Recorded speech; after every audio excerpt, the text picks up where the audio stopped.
The great ship Galactica, our home for these many years we've endured the wilderness of space. And now we near the end of our journey. We have at last found Earth. Good morning, good afternoon, and good evening, ladies and gentlemen, and welcome to Trekking Across the Universe. We are here. Are we? Okay.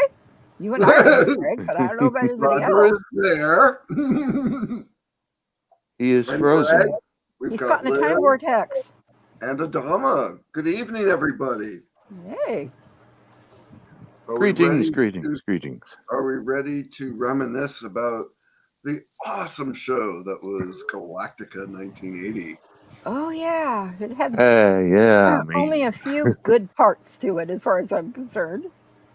Yeah. So But- I guess everybody missed Battlestar Galactica, so they attempted to put it back on, apparently. Yeah. Yeah, with a much lower budget and almost none of the actors. Or sets. Right, they were all gone. Yep. But we did get a new Viper. Mhm. Yes, we got a two-seated Viper. And weird motorcycles. I see those motorcycles behind you. I remember Oh, yeah. that's like one of the only things I really remembered about the show was those motorcycles. It was like they were trying to copy Chips in a way, you know, with them riding tandem like that and down the Yeah. freeway and the whole bit. And then with this shot, like with the biker gang and all, it was. Oh yeah. Yeah. Okay. Yeah. And Although they even made they kind of alluded to it in one of those episodes. There, I forget which one it was, but there were these two chips that were chasing them, and then they turned invisible. They said, "How come this never happens to those other two guys?" I know, and I thought that was actually something kind of funny on the thing. But I was actually wondering if, in a way, not only was it because Chips was becoming popular at that time, and all these other shows were starting to roll out, if they had wanted Kent McCord to kind of go back and do something, slightly paying homage to his past show. So I was wondering if that's kind of how they did that. Yeah, maybe. I find myself wondering too. I forgot to look this up, but was Chips on the same night as Galactica 1980? I don't remember. I don't think so. Because I think they tried to put Galactica 1980 into the Sunday nighttime spot. Yeah, they did. Only they put it at 7 Eastern, and that's why Susan Futterman got her mitts on it and decided it should be an educational show. Yeah. The notorious ABC network censor who wanted to dumb it down for children, and I think Glenn Larson basically said, "Oh, you want children? I'll give you more children than you can handle." Thus the Super Scouts. Yeah, and including 3 of his own children. Yeah. So, which I thought was kind of unique. Throw your own kids in with the Super Scouts and kind of get them some airtime. He had done it before on Greetings from Earth. Yes, he did. Yep. I just hope Roger is about to rejoin us. I hope so too. I know up here we've been having periodic internet connections, but I didn't think they were having any down in LA. There was a brief outage in one of my managers' areas in the LA area. Oh, was there? Yeah, there was a power outage briefly. Well, we were in a meeting, and he did the same thing. He just went, "Oh, yeah." He didn't want to be there. It's a solar storm. It'll knock your media right off the air. Yeah, no kidding. Yes. Wolfman Jack. You know, it's really. I shaped my beard specifically because of Wolfman. Oh, perfect. Oh! Yeah, are we having a little wolfie there, Wolfman Jack? Actually, I watched that 2-parter twice because I fell asleep. So you don't want it. It's been 3 weeks now since I've watched this. I refuse to watch it again. It was hard enough to get through it. Yes, so I'm going on memory here, and it had been a good 10 or more plus years since I'd seen it before then. Me too. Me too.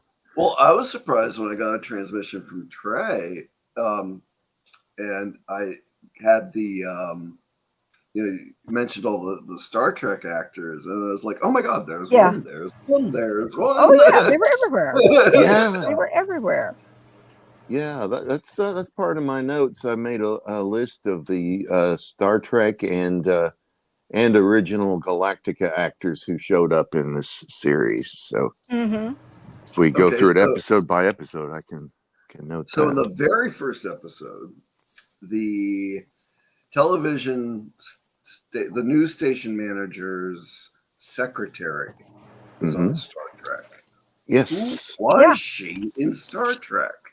She was Dila, Queen of the Skalosians. Okay. Wink of an eye. Sharon right. Acker. Because I'm like, oh my God, she was in Star Trek. I know she was. But I wasn't placing it, and then I never got to look it up. Welcome back, Connor. Until Roger. about 20 minutes ago. I'm not. Oh, look, here's Roger. Yes. Sorry, had to be dramatic. okay. Galactica 1980.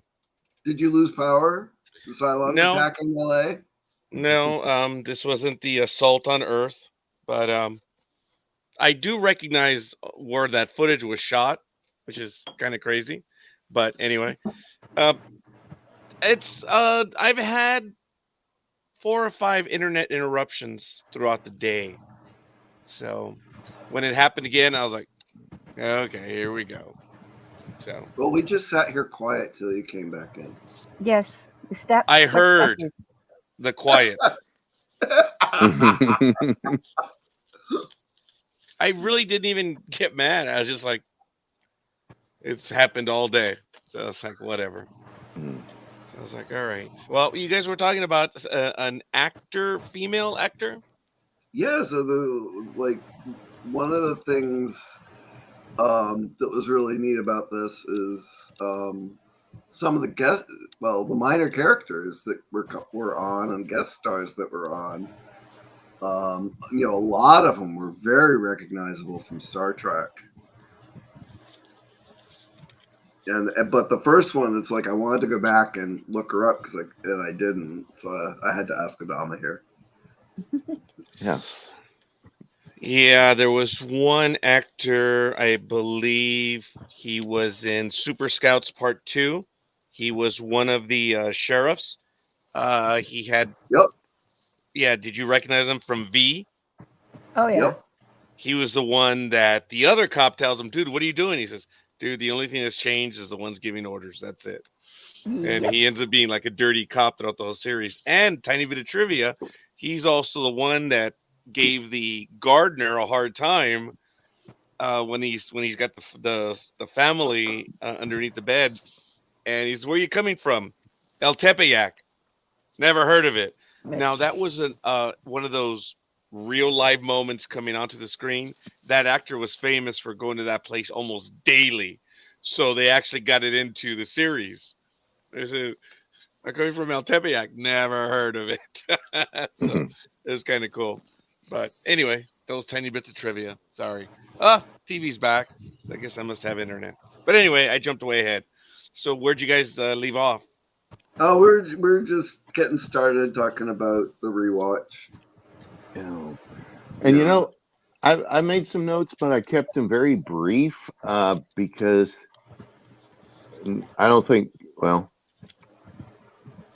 remember the very early days of Mystery Science Theater 3000 when Tom Servo and Crow would say a good thing and a bad thing about the movie, and Joel would give them a ram chip. That's what I've written down, a good thing and a bad thing about each episode. Oh, excellent. I took 6 pages of notes for the entire series. And 6 pages more than was necessary. The Return of Starbuck was 2 and a fifth. So the Return of Starbuck was okay. Yeah. Yeah, I hadn't seen it in 30, 40 years. actually like the Night of the Cylons two-parter better than the Return of Starbuck. Makes you wonder where they got a little of the reimagining from. Yes, because I Mhm. don't believe I'd ever seen that episode. And actually, I hadn't seen most of the series. If it was on at 7, it was on against 60 Minutes, and oh my god, that was sacred on Sunday night. Oh yeah. So I could only watch something against all the sacred shows when things would come in through the static downstairs. I do remember watching the first episode and being horribly disappointed. Yes. Oh yeah, I do And remember watching they had Spaceball. I'm sorry. Go ahead. killer cast. They had such a killer cast, though. They could have made this really good. Mhm. You know, with both Kent and with Barry, who are phenomenal actors as far as I'm concerned. And just they could have gone so much better than what they did. It was really disappointing. Oh yeah. No, it Yeah. obviously if they had to do the educational thing and bring the kids in, it wasn't totally awful. I mean, the Super Scouts two-parter was meh, but I like the one with the baseball park. Spaceball. Oh, Yeah, I remember that one vividly. That no, it is was one too of the corny for memories. me. Now, did you guys get the ongoing joke that every time they dealt with the Hyrule Patrolman, that was a shot Hmm. at Chips? Yeah, we Yeah. were talking about that. Yeah. That was rather funny. And they even comment is, why is it the other guys don't have the same problems or whatever? Oh my good, that was obviously a shot at Chips. Yes. That was rather amusing. And Chips, if I remember, was on NBC in my area, and that was Channel 4, and of course Battlestar Galactica was Channel 7. So it was a Yeah. Do you nice little remember shot. if Chips was a Sunday night show? No, It that's beyond wasn't. my memory. Okay. I just do Still might remember have that been. we did as a family see Chips. That was one of our programs. I do remember seeing Conquest of Earth parts 1, 2, and 3, and then vague vague moments. I think I did see the Super Scouts and stuff, but yes, I was disappointed watching it the first time around. And I do want to take this moment. I want to welcome everyone who's watching us. Thank you. Don't forget to leave a comment. And if you really want to help us out, go ahead and subscribe and like the episode. Thank you. But we are getting to it. Thank you, thank you, thank you. So, The first episode of Chips aired on a Thursday, and it ran from 77 to 83. oh, that was Thursday night watching then. That was Yeah. a I number one remember. I program. remember like when the earlier seasons were in syndication, we could catch them at like 5 or 6. Really? No, I think we saw them in first run. And then, of course, Chips has that one. Well, they have several background characters. I remember my sister had a theme for, I think the guy's name was Buritska, big, tall, highway patrolman. And then, of course, Michael Dorn was also one of them as well, right? Yeah. Yep. That was kind of neat. Randy Oakes was on there for a while, wasn't she? She was in Galactica on Carillon. She was the young lady who had been smoking plant vapor. Oh. The one I that did not ran make out that of connection. the casino and Yeah. Oh my God. Yeah, that's right. Yeah, I did not make that connection. I do apologize if I'm a bit distracted. I haven't been out here for, I don't know, maybe 3, 4 days. And apparently I left one of my cups, and it was from the Game of Thrones. And apparently I left a little bit of drink in there. So the It's ants now are all all over the nicely place. congealed. Oh, you got ants. Well, that's how you get ants. I'm You sorry. must have wanted ants. I don't know. They're just the regular ant. Thank goodness they're not fire ants or anything like that. They're just the regular ants. And like I said, I'm distracted because I did that. So I was a bonehead. They'll be gone in a while. I took it outside. I put water in there and killed off quite a few. So But yes, So, Galactica 1980, 10 episode run. For a while there, I thought it was a 12 episode run, but no, it was 10 episodes. did Mercifully anybody short. else think the whole thing with Dr. Z was bizarre? Incredibly. When did they change Yes. Dr. Z? Was it after the 3? Yeah, they made that Yeah. as a pilot, and then when they went to series, they hired a new kid. Mm-hmm. Who just happens to be yeah, shoot, just forgot his name. Patrick Stewart. Leonardo DiCaprio's half brother. Cool. Yeah. Oh, okay. So, and I think we might have had Roger Freeze again. Roger froze again. Oh no. Well, that's too bad because he's probably the one with the best notes. Yeah. Yeah. Mm. So, one of the things, I thought was bizarre is like the intro was all clips from the original series. Yes, it was a lot. And there was nothing except maybe a few re-edits of Cylon battles to make it even look like the original series. No. Yeah. I did notice watching that intro repeatedly, they used clips where you couldn't see anybody's face. No, but they So used some very, very familiar scenes that was Yeah. very obvious. Like you they know. had the costume doubles walking to the pyramids and so forth. Yeah. And but they didn't, I guess they didn't want to pay any actors who weren't in it for their likenesses. Well, I mean, they Probably showed the Dryad match, and Yeah, but you couldn't really make out faces. In fact, it was probably stunt doubles in those shots. It probably was, yeah. Because none of the crowd looked familiar. Mm-hmm. interesting. I got a kick out of the run of clips from various Universal films and shows. Yes. Like, oh, that's a good way to kill. What was it? It must have been 3 minutes of that. Oh, easily. He's back. So, and they also had another character that was recast, Xavier. Yeah, I guess they couldn't get Wolf back again, so they got Sherlock Holmes.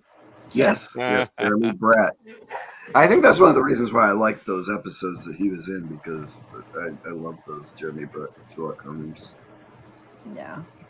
Yeah, what's strange is, Dr. Z is very matter of fact about, we can do an epidermal whatever and change anyone to look like anyone else. And why are Dylan and Troy not doing this? They're wanted by the cops. Right? Why are they keeping their faces? Oh, very good. That's right. So, Story of logic. course, in the first 3 episodes, which were kind of like a serialized story almost, Robert Reed was, a prominent guest character. Oh, yes. Yeah, so Mike Brady and Cousin Oliver. Yes. Yep. Together again, almost. That's right.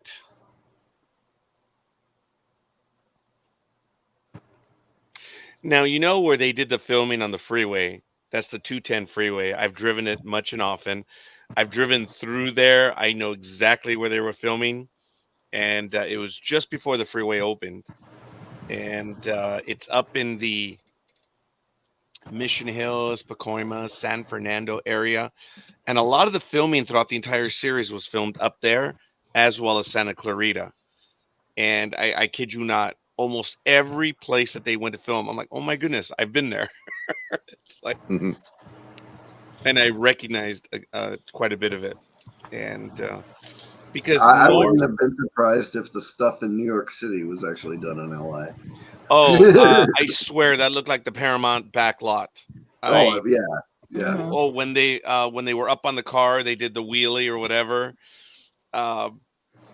It's a very small back lot, and I was able to, like, yeah, okay, I see it, and I could swear it was the Paramount backlot, but Warner's has one, Sony has one, so there were parts of it that did look like it was a Paramount backlot. So I thought it was kind of cool. Battlestar filming where Star Trek was filmed. That's kind of neat. So, what were your good things and bad things for the first episode? For the first. Go ahead. Oh yeah, Roger. No, you've go got ahead. your notes, right? Well, I've got the beat by beat notes. Yeah, Oh my you have, and of course, Joel and the bots did the good thing and bad thing at the end, so maybe I should save it. Oh, okay. All right. I was really happy that the additional footage that they used in the series was good. Seeing the F-15 Eagles was kind of neat, the missile launch and stuff like that. We hadn't seen anything. Every time the Galactica launched its missiles, it was a Titan missile launch. It just kept after a little bit. Even when the Cylons, fired their missiles, it was another Titan missile launch. But that's okay. Again, when Galactica launched the attack, I had forgotten, or not the Galactica, but when the Cylons, Dr. Z's simulation, I was like, man, I know that part of Hollywood in West LA. So it was kind of cool. But I was disappointed that when they used the footage of the Cylons during the day, you could see the handle that is attached to the Cylon Raider. It was very, very clear. And I was like, wow, that took me right out of it. But then again, I the got map lines were pretty obvious too. Yeah. When they were on their bikes, there was a moment where they're on the road and you cannot see their wheels moving. That was kind of funny because they were on a trailer. And there were other moments too when they were on their bikes and you could see the trailer behind them. And there was another one where Mike Brady was talking and you could see the boom mic right above him. And it was like, come on, man. I mean, how'd they miss that? There's also one point where it was obvious they were lifting the bike up on a crane because it went up vertically. It didn't ascend. Yeah. That doesn't bug me as much. It's just I caught it and it's kind of funny. I don't consider them lazy or whatever. It's just how did they miss that? Which is kind of funny. Schedule. That is correct. That I think that the footage of the Cylon attack was from the movie Earthquake. Yes, that is. Yes, it was. Yeah, yes. Quite a bit of it. Yes, and it was really cool where the Tower Records building, a portion of it falls off, but before they did that, they shot a blast at it to make it look like it came off. Like, oh, that was good. Yeah, there's a couple times where they had the painted on blasts, that were done with rotoscope after the fact. Those look funny. On a little TV you wouldn't have seen it, but going to Blu-ray on an HDG, big 60-inch television is like, okay. That looked like somebody just stuck a wad of gum on top of the Capitol Records building. I was disappointed where they land and they are in their full colonial gear, and then they talk about changing out. I said, well, why did they go down in? As soon as they got off the ship, they should have been they should have gotten rid of their colonial gear. But whatever. Yeah, especially since we saw during Spaceball that they have enough room in that Viper to change clothes. They put on their spacesuits in there. And as a matter of fact, we saw in further episodes that there's a 2-person Viper. Mm-hmm. Yeah, so we finally saw. Yep, there it is, right? The 2-person Viper. Yep. So.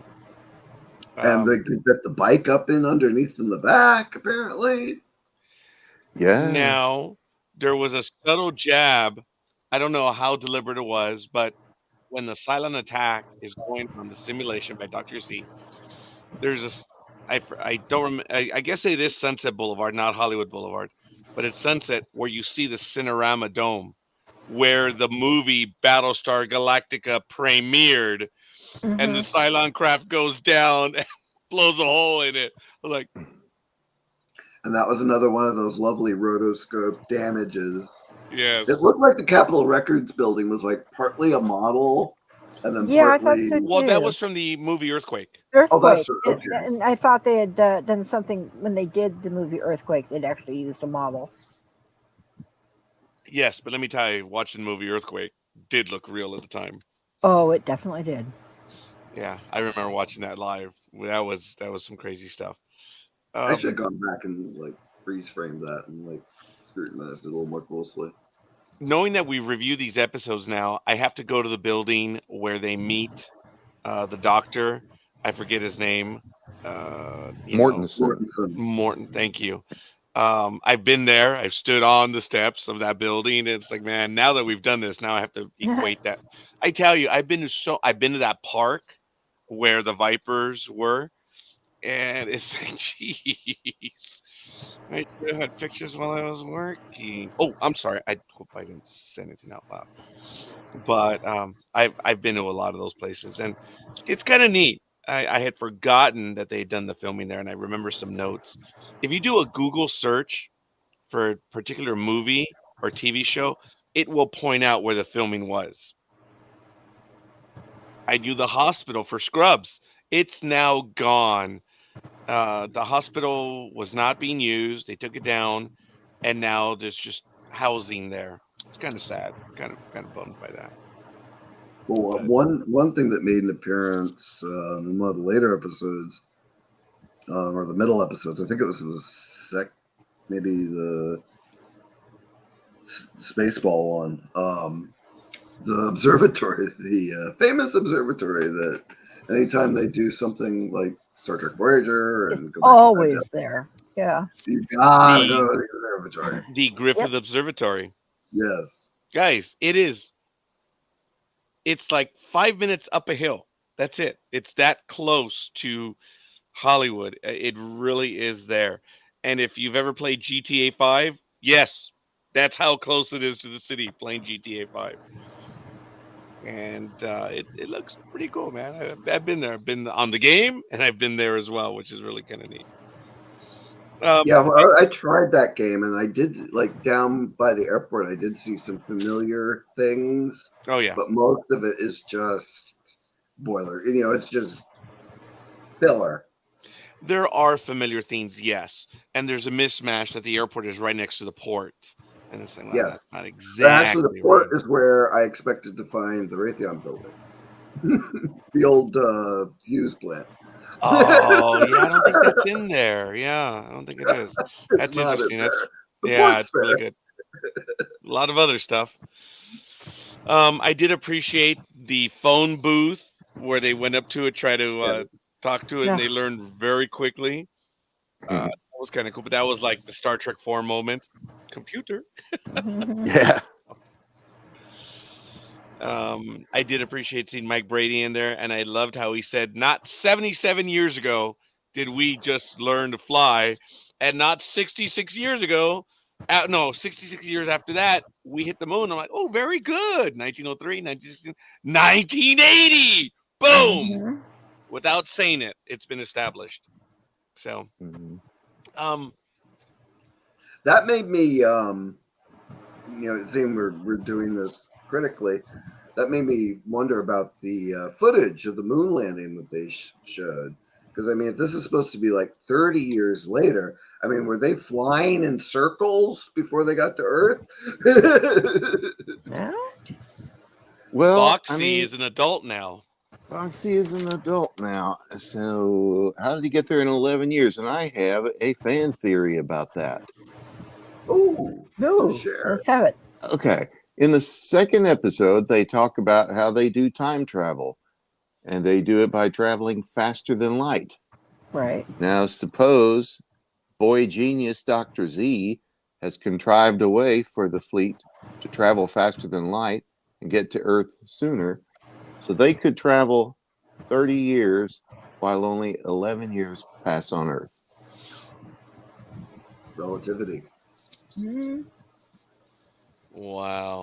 I've got to give that fan, I mean, to actually take the time to evaluate Battlestar Galactica 1980, to really spend it. I mean, look, folks, I was one of the first ones that came up with the whole idea of the Borg thing where they were talking to a sentience, not a individual, but the Borg collective. Like, well, how do you know? Like, well, that particular part. So I remember you on that ship. So, you think in such small minds and stuff. Like, what does that mean? At least I spent my time on First Contact. But Trey, that's actually really good, sir. I like that one. Um, yeah, I guess I can see that. Um, I thought they overplayed it when Mike Brady was saying the only ones that could understand this is something akin to the coming of the Messiah. It's like, Yeah. wow. I had forgotten that they went back in time in part 2. That was, yeah. Guys, how can they fear the Cylons if they can cloak their ships? How is the Cylon threat a threat if they can cloak their ships? Quantity. Bad writing. They can cloak themselves. They can pull a Starbuck and Apollo move on every base star that comes by, land, go in there, put some charges, and get out fairly quickly. That's true. Oh my God! I Maybe the evaluated Cylons Battlestar can Galactica see in that 1980. frequency of color. Ah! It's sad. The Sorry. color field or whatever they called it. So it was like something that people couldn't see.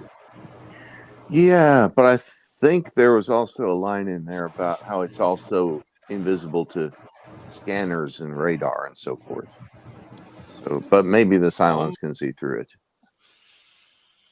Yeah, well, I would have tried it. I mean, we only lost Apollo and Starbuck anyway. Oh, they also had the obligatory drunk guy in the jail. Oh my God, yes. Oh, is that a trope?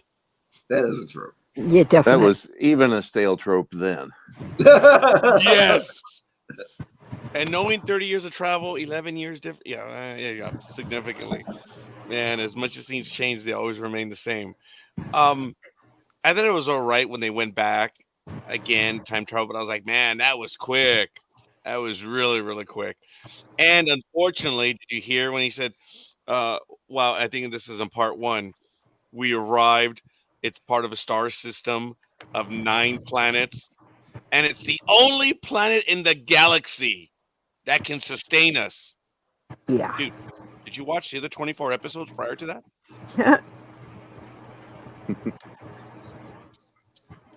Did we No. lose Greg? No, I think he just went out for a moment. Oh, okay. We will not comment what his comment is. So I found if I close my eyes and listen to Kent McCord and Barry Van Dyke, I could very easily imagine them as Lee Majors and Johnny Carson, respectively. Okay. Really? Just their voices. Huh. But that could just be me. I'll have to try that. Get drunk and try it. I don't think I could. I don't think I could see them that way because I have been a fan of both those actors and watched the majority of stuff they've ever done. I don't think I could separate to that. Hmm. I'm going to go ahead. I'm going to give it a shot. I'm not going to do it tonight, of course. I'll probably do it this weekend. But I will go ahead and give that one a shot. Yes.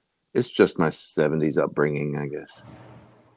It's all good, man. I kind of grew up in the 70s as well. We all did. And 80s. Yeah. I mean, I saw Star Wars at age 8. The perfect age. Yeah. I love it when they say, man, I saw Star Wars at a perfect age. I was 16. I said, huh? No, because about next time you saw Star Wars, you were an adult. That wasn't a perfect age. You still couldn't play in the backyard anymore. George Lucas said he made it for 12-year-olds. So Aye, that if he you did. were if Yeah. you saw those 3 films at 9, 12, and 15, you'd have been in the sweet spot. I did. So I was genuinely fortunate in that. But okay, aside. I on review, I actually didn't enjoy the first episode. I tried to let go of what I knew of Battlestar Galactica, and as far as the story, I thought Conquest of Earth Part 1 is actually okay. After that, it got old real quick. Oh. Well, I'll do my Mystery Science Theater good thing and a bad thing about the episode.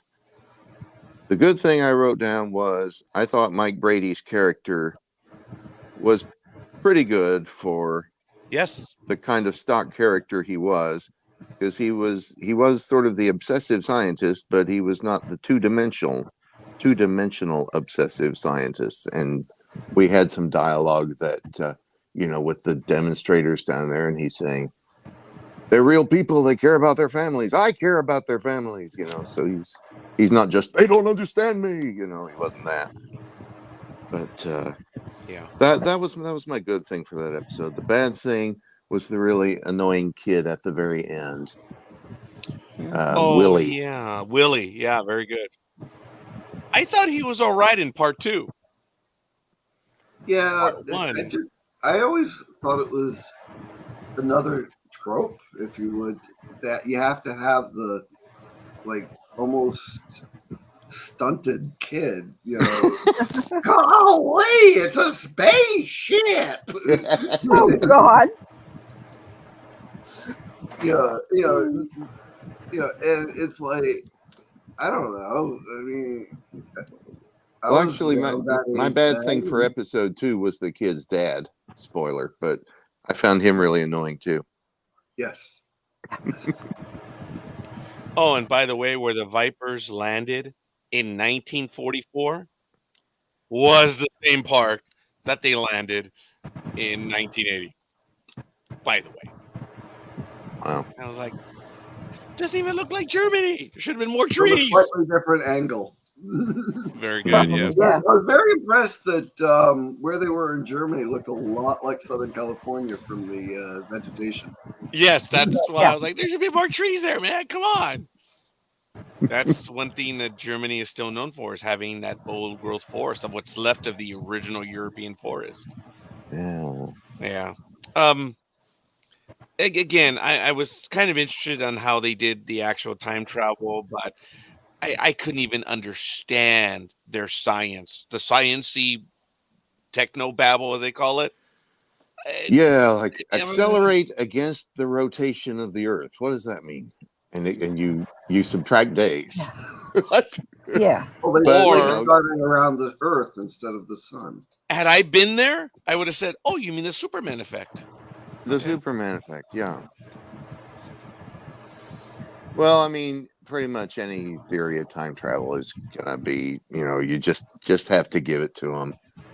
They say something, and you have to accept it. And the acid trip special effects. And yes, my note says acid trip. Yeah. Oh, that was what I wrote down as my good thing for the episode. Not so much the special effects as the little music cue they played. Oh, yeah. Beep, beep, beep, Oh, yeah. beep, beep. However that went. That Yeah, was funny. I like That was funky.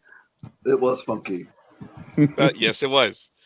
I did appreciate when Mr. Brady, when the guys escape to jail and he's right outside. Walls do not a prison make. No one on this earth. I did appreciate. He's enlightened. He's not only in his science, as you mentioned a few minutes ago, that he is not that one-dimensional guy. He's actually, he knows his stuff, and he's also a bit of a poet, drama kid too. He is a learned man, which was cool.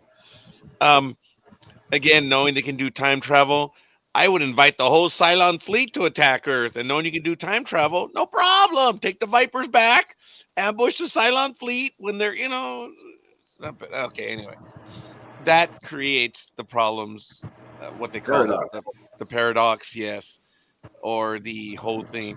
The kids that did well, they're not kids, but the husband and wife team from Star Trek: The Next Generation that did several of the books for the Next Generation, and one of them was the actual timeline.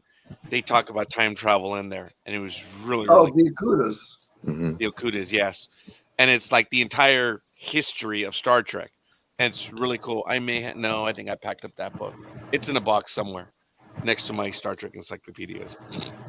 So, but the history of the future, I think it's called, and they talked about time travel in that one. Paradox.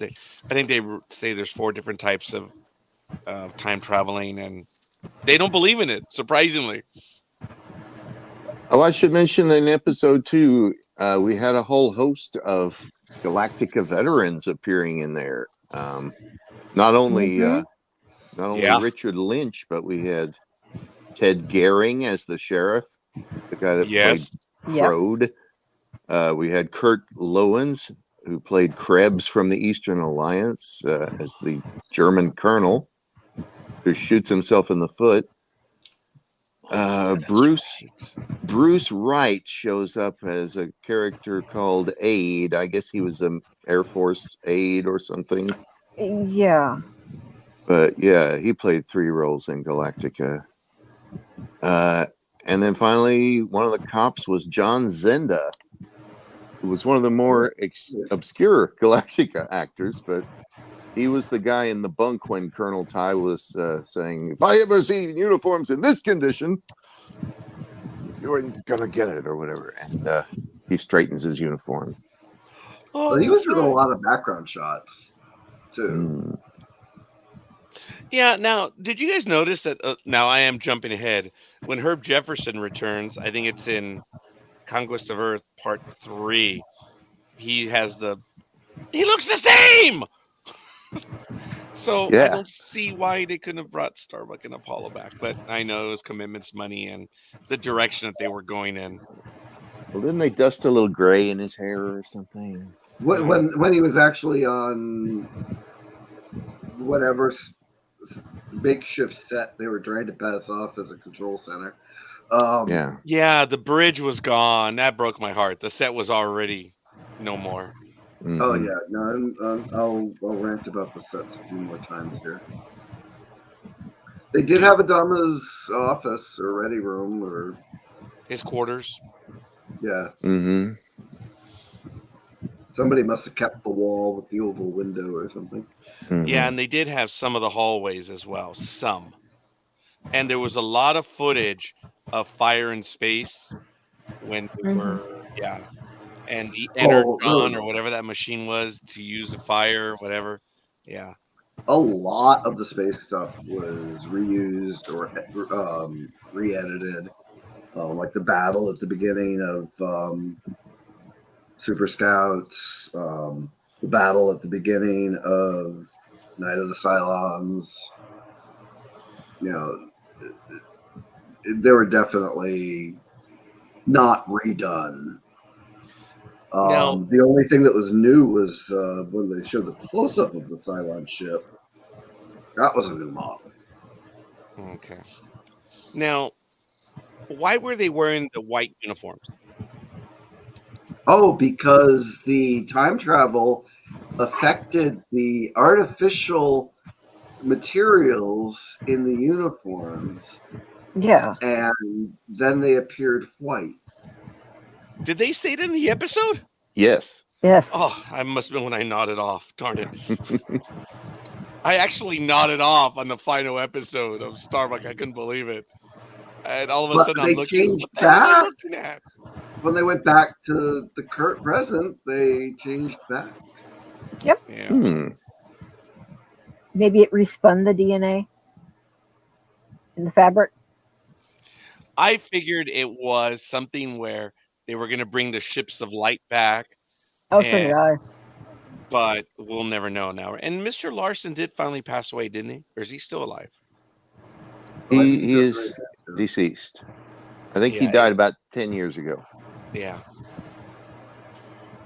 But I thought that was kind of lame. It's like, okay, so the uniforms that had synthetics in them turned white, but nothing on the Viper turned white. Yeah. Mm. There was actually a plan to bring back the Ship of Lights. It was because there had been a sequel written to The Return of Starbuck, where it was called, and the script is floating around on the internet, called The Wheel of Fire, and the Ship of Lights was going to return, and they were going to find Starbuck on it. He was going to have joined them. Yeah, there was a major connection, obviously, in the final episode to that. Yeah, they Where really does should. the Cylon find her? Exactly. There's only so much to pick from. Mm. Yeah, then and she in the was intro to everything, they had. Sorry, I didn't mean to interrupt you. But in the Okay. intro, they had actually shown the Ship of Lights as well. So you're thinking automatically it's going to be included in it, and nothing, nada. Yeah, False who knows? Maybe. advertising there. Well, they Hey, linked Dr. Z to them somehow. Yeah. In some weird, bizarre way. Because I don't know if you noticed, but every time they showed Dr. Z, he was glowing. Yep. yes. Well, he's probably gotten a lot of radiation because he sits in that room full of TV sets all the time, and Yeah, supposed that is to true. sit That was 6 a feet lot away more. from your color TV. The room that conveniently you can't see the walls in. Yeah. Sorry. I never Set looked rent that one. far. Yeah. It's just a black box like the empath. They did that a lot though. Like if they had to do like a large area in Battlestar Galactica, you really couldn't really see the walls. They were probably matte black, and they probably hoped no one would notice that they just dressed in a big empty room. Mm-hmm. Yeah.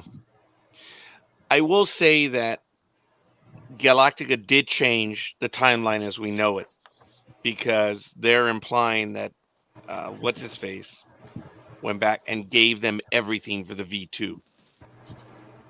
They had none of that. So, Well, didn't the reporter Jamie? Didn't she remember? She remembered that the V2 was supposed to be something that was going to change the course of the war. yes. Yeah. And while that's what the Germans were hoping, the terror weapons, it never did. It caused an incredible amount of damage, and the V2 was a feared weapon, but if it would have been around earlier, maybe, but we all know what happened. It wasn't enough, and thank goodness it wasn't enough. Yeah. Well, the mods to it were, the day before D-Day or something.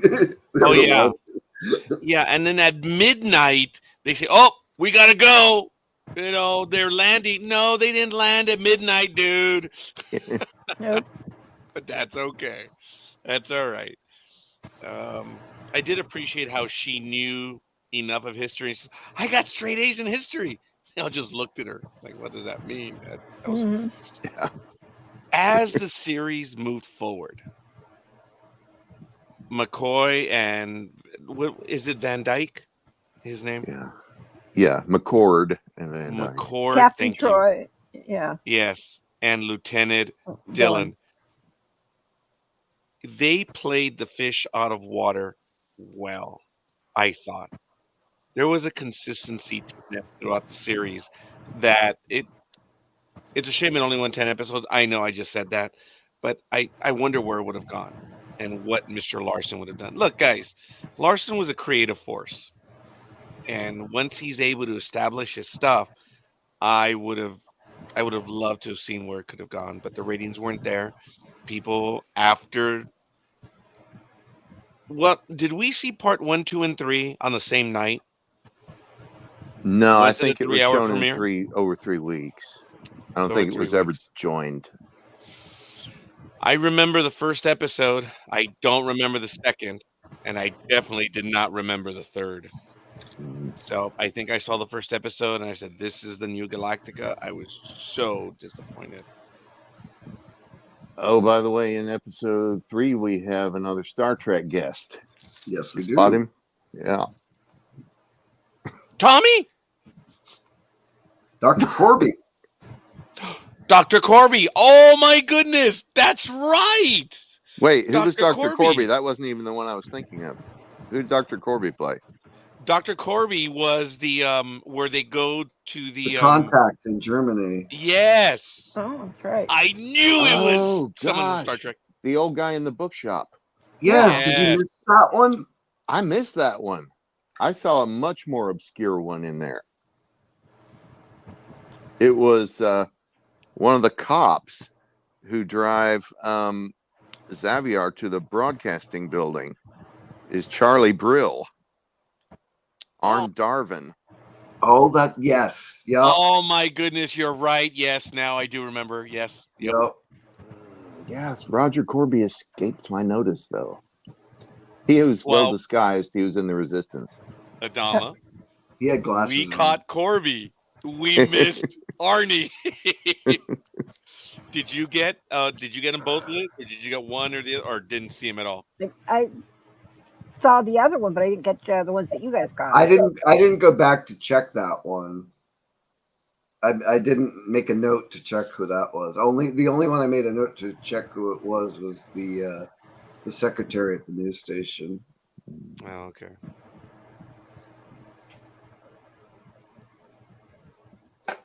Yeah, I'll have to watch that again with the knowledge that it's Roger Corby.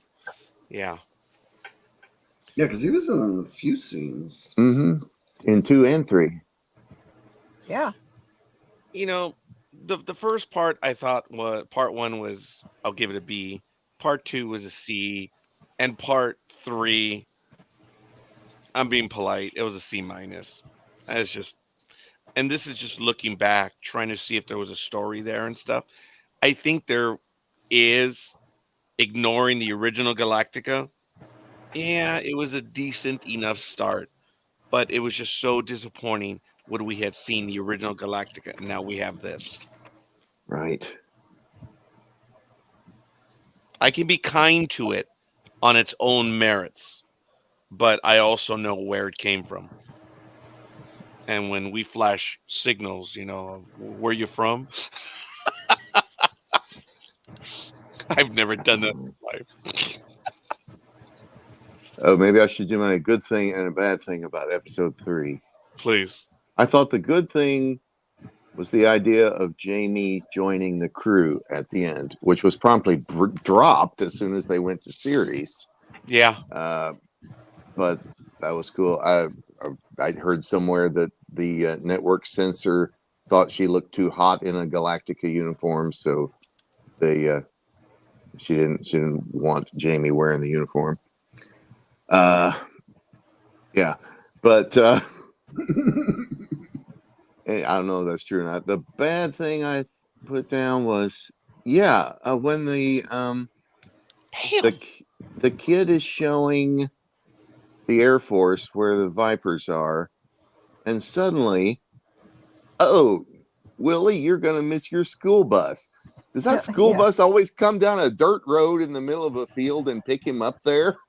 I mean, what's in up with Los that? Angeles? No, that was funny. Again, I know where they filmed that, and I did see the bus coming from a distance. I'm surprised Dylan and Troy didn't say, isn't this a little out of the ordinary? First of all, we're hiding behind trees and they can't see us, knowing that the trucks coming are going around them. Think about that. Well, also, it's like he ran through the woods to get to that road. The truck turned right to come down that road. That means it passed behind them. So somehow the bus knew where Willie was and was chasing after him. The bus was coming from a 90-degree angle, so it was straight across that empty field right to him. And the way they were saying, "Oh, you have to keep it quiet. You have to do this." It's like, and this kid's a loudmouth. He blabs. At least he was consistent. And he's the only one. He's the only passenger on the bus, and the bus driver is remarkably uncurious about those big Vipers and all the military presence in that field, where apparently he picks Willie up every day. It's very the bully seemed familiar too. towards boy? towards the Yeah, end. he was in the episodes bully. 1 and 2. Well, no, Willie is who I had said was Leonardo DiCaprio's stepbrother. Oh, I thought you said Dr. Z. The The second new- Dr. Z No, was his. Dr. Z was on the Brady Bunch. I meant the And second. I Love's thought you were cousin. talking about the second Dr. Yeah, the Z, though. second Dr. Z, Yeah, the the second Dr. Z. the plainer one, The the one whose voice lesser hadn't known one. changed. Yes. And it was a solid English. Well, in my mind, it was a solid English accent.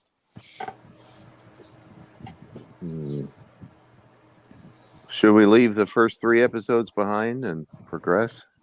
Please. But that will only end up in the show. Super Scouts. Oh, yeah. Yeah, Super Scouts 1 and 2. Here it is. Season 1. We got a lot of battle scenes. 137 kids survive. Chips. We have a revolving door gag. Do you think they have an alien detector that wouldn't let them go in? I'm like, that was a stretch. I thought it was kind of funny. Yeah. It's like, dude, I couldn't go in there. Do you think they have some sort of alien detector? It was funny though. I gotta admit that humor played to today. Did you guys laugh at that one? I'm sorry, I did. And I should look it up. 327 Hatter Street, because I believe there is a Hatter Street in Los Angeles, and I want to see if it's a real address. That's the lady. She goes, "Oh, I'm going to return this to you.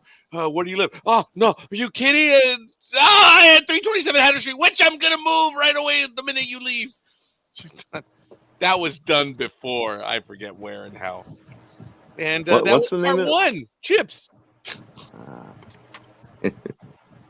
I got a kick out of getting the scouting gear because I remember going to the local department store to get the scouting gear. Yeah, he says, "I need 12 of everything." He's like, "Oh, and I work at a store that I'm on salary and a commission." So you see dollar signs go around and around and around and around. Oh yeah, she was like, "That may take me a little bit. Are you okay with that?" He's like, "Yep." And then when Dylan comes in, he says, "Dude, I think I did a bad thing." "What? What did you do?" "I think it's called robbing a bank." That teller was twitchy. Oh God, she was twitchy. That was really bad writing. Was her name Karen? I don't know, but it's like, well, I'm kind of in a hurry. I mean, he wasn't threatening in any way. He just wanted to exchange his gold. Yeah. Mm-hmm. Yeah. If I were to add the notes from, Super Scouts Part 2, they're on the run, hopeless. The sheriff and the Air Force lieutenant are chasing them, and then they find a company disposing of chemicals. That's why these kids are very ill. That would have killed everyone and anyone. Right. And I do appreciate how near the very end, when they're like, "Well, where did they go?" Oh, sorry. I looked around me again because I looked at my watch because I got a note, and I swear I saw a shadow go over it. I'm like, "Oh, no, not again." It had been like 2-3 months, but I think something passed in front of the door. That's where the ambient lights come. Sorry, overreacted. Company disposing of chemicals, but at the very end, when they're like, "Well, how'd they get away?" "Colonel, there's only one road in or out of here." And I love what the lieutenant or the colonel or the lieutenant said. "Yeah, only one road." And there was a scene later on where I said the one of the extra sheriffs was from B. The kids are having their meal, waffles, which I thought were pancakes, but I guess they were waffles, and they were all throwing a tantrum. And of course, the comedic humor begins because all of a sudden, these kids who had their lives in danger decided to get back at Dylan, and wham, nail him in the face with some preservative. Yeah. Kids, no matter where you are. And it was Moonstone, Starla, and Jason, right? They're the ones that got sick. Yeah, although this was my bad thing for episode 4. There were 2 Starlas. One of them was the little dark-haired girl, and one of them was Glenn Larson's daughter, who was one of the sick ones. Yeah. I noticed that too, and I thought I was Yeah, I just didn't. hearing things. Mm-mm. That's good. I did not catch that. Really good. Maybe they figured no one was paying attention. Oh, you notice the Star Trek guest? In episode 4, no. It was Colonel Seidel. Was Alan Miller. To your Yeah. planet, welcome. Oh, yes. You got me on that one. I flat out missed that one straight out. I gotta take notes in bigger print. You Well, got it in your notes? I kept breaking my pencil because I was using a pencil to take the notes, and I don't do very good taking. Well, I was notes. trying to remember when the guy from the Next Generation episode showed up. He was in the Neutral Zone episode. He was one of the frozen humans who was worried about all his money. Oh, Oh, I'm trying to remember where he showed up. who did It he was like play? written on the side, but I didn't point to which episode it was in. What? You remember what his character was in? He was I think he was an officer. He was sitting at a desk. Hmm. I don't remember if it was police or Air Force.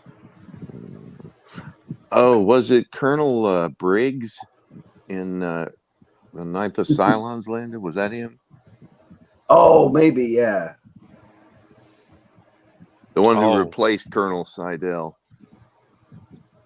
Had a nice callback to Seidel because Seidel gets zapped by Xavier, and I've got a colleague who's in a hospital and he lost his mind or something. Colonel Briggs with the Air Force. Was Wasn't that him? from Twin Peaks? Wasn't I don't know. I can't. Bobby Briggs's dad? Yeah, it was Colonel Briggs. Oh, yeah, that too one. many shows to keep track of. Yeah, no kidding. Should I do the good thing and bad things for these episodes? Yeah, please. Well, it wasn't Oh. the same actor, but the character name. When you said Colonel Briggs, I'm like, wait a minute, that character name sounds familiar. She's breaking up. She's break.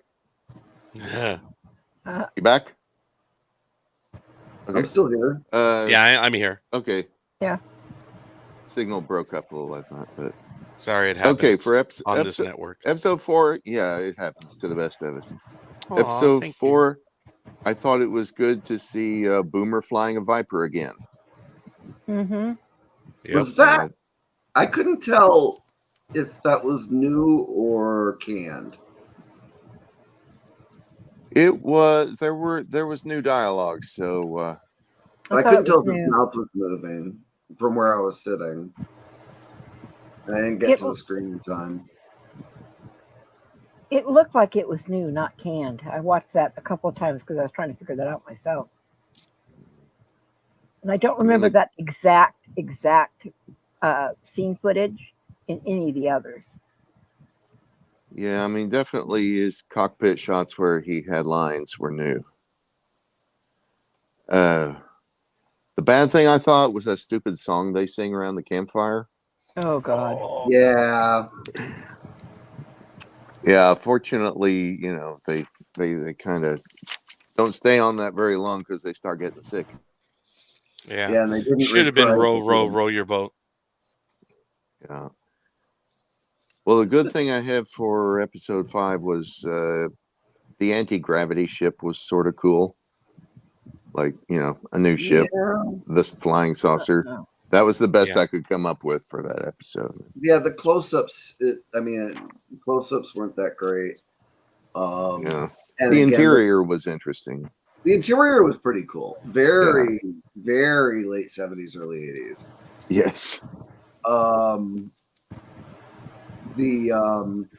But like this is another set rant. Like the hangar, it's like was all dark. They opened a door and they like walked into this big empty space. Yeah. Nobody says anything because they'd have to pay him. I hated that scene with the new spaceship. To me, it was such a trope isn't even the word. It was such a ripoff of everything that we have seen for every sci-fi movie. You know, going back to encounters, and the same thing with the door opening and then walking out is like the "take me to your leader." I was almost expecting a Dom to Yeah. say. I just no, that was like the worst. Besides the bouncing up and down into the trees because of the zero gravity. Okay, then there was no good thing in that episode. No, there wasn't. Okay, well, it depends. But Liz, would you really Yeah, tell us how you really feel about the episode? No. It didn't fit with like Galactica. No. I mean, it just Yeah, it was you not know, consistent with their. they want to make an anti-gravity ship that they can, defeat the Cylons with, or it's superior to what the Cylons have. But yet, from monitoring all the stuff on television, and the best thing you can come up with is a flying saucer. That's going to make everybody panic. Sorry, Yeah. that's funny. Well, maybe there was a sort of I'm giving too much credit, but maybe there was a sort of calculus like, oh, people don't believe people who say they saw a flying saucer, so let's make it look like a flying saucer. Okay. Well, they explained Xavier getting recast. They could have explained that. Yeah, they could have. One thing I didn't comment, and I apologize, it was back in episode 1. Wasn't it great how when NORAD was like, oh, well, they're on the deck, sir, and then we don't have anything that's as fast as that. The Soviets don't have anything that fast. I'm on the phone with the president. A minute or so later, shoot them down, boys. That was it. It wasn't like go intercept them, try to knock them down. That was kind of cool. That was very 1970s or 1980s, right? See the enemy. Cold War. Yep. Bring them down. That's it. Shoot. Ask questions. Oh, wait a minute. Oh, right. Just military thinking. Sorry. Okay, So I should we also leave? noticed at this point that every episode was starting to end with the blurb that Project Blue Book had officially closed in 1969. Is that what they had at the very end? Yes. Yeah. Mm-hmm. You want me to read that when we go off? I could read that for the last thing because I wrote that down. I was gonna get a screenshot of it, but I forgot. That's what it was. Because every time the episode came to an end, said, "Okay, next episode in so many seconds." I'm like, "Okay, oh wait, what's that?" Click. Okay, well we'll go on. I didn't even bother to go back. I just click. So I was even worse than Liz. I mean, I was just like, "Hurry up, get to the next episode." Yep. That's okay. When I had to rewatch a couple of them from getting distracted or falling asleep, the PlayStation lets you do it at 1.5 speed and you can actually hear what they're saying. Oh wow! That's kind of I nice. wonder if that's where they get the footage from when they do these episode reviews, and that's how they don't get in trouble.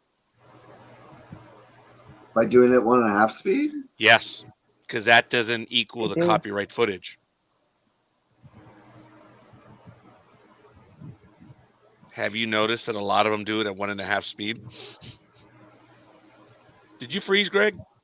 No. He's contemplating. Okay, before you even give it any heavier thought, we're talking Galactica 1980, and you're looking at a host that's already gone out twice due to internet connections, and knowing that, you're spending time on my logic? Please. No, I'm spending time on... I mean, you're overqualified for a Galactica 1980 writer at that point. That is not logical. To say that, because it's sped up. You've never seen those reaction videos where they're sped up? You and your confounded Vulcan logic. Very good. Thank you. We worked it in there. That is a legal loophole that is going to get plugged so quick if people start doing that. Okay. I'm sure they have to deal with it. I don't. Thank goodness. I've never done that. I'm not that smart. Should we move on? Yes, Yes. Spaceball. Kids playing baseball. Now, did you guys notice that when they got out of the station wagon, there were 13 people in that station wagon, and that station wagon at most had spaces for 9 people. I swear to God, I thought that was a Latin family at the border, but that's okay. Stacked them like cordwood. That's right. Remember the joke? Why my was there only neighbor had 170 at the border? Oh, no. Why were there only 200 at the border? Because it was my 170. neighbor had one of those. I had and, one. Yeah, We You had can one too. you can get 10 or 12 people in there. Oh, easily, especially in the We back. had the custom deluxe station wagon. Lime green or emerald. No, it was lime green. It was emerald green. I remember that. And you had the seats.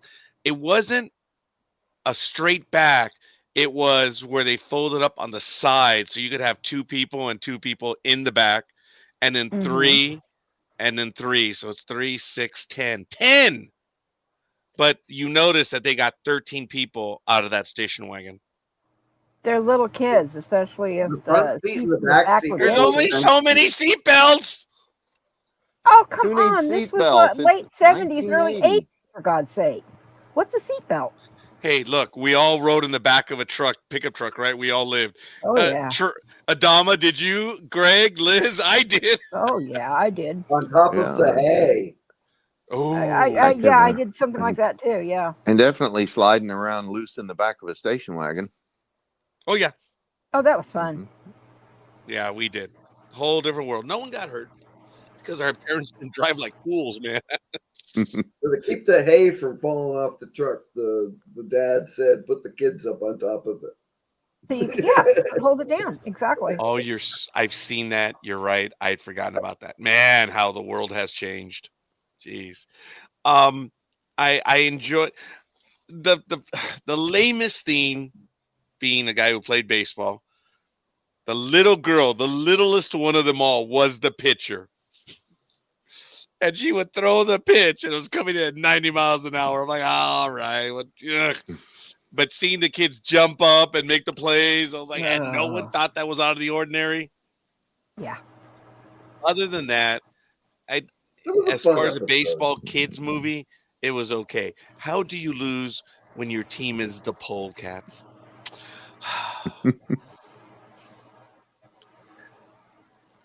Little Greg. bad news bears episode there. Yes, it was. Yes, it was. That's what it was. Kids playing baseball. This was a breather in between the multi-episode. You had the 3-parter, then the 2-parter, and then you have Spaceball. And then you have another 2-parter, and then you have the Minority movie where they're creating the first colony. And then of course you had the Return of Starbuck. But anyway, Spaceball. As a kid, I thought it was cool where he goes up to bat and he thinks it through, and then he gets the big hit. Remember? Mm-hmm. Like, how hard is this? Boom.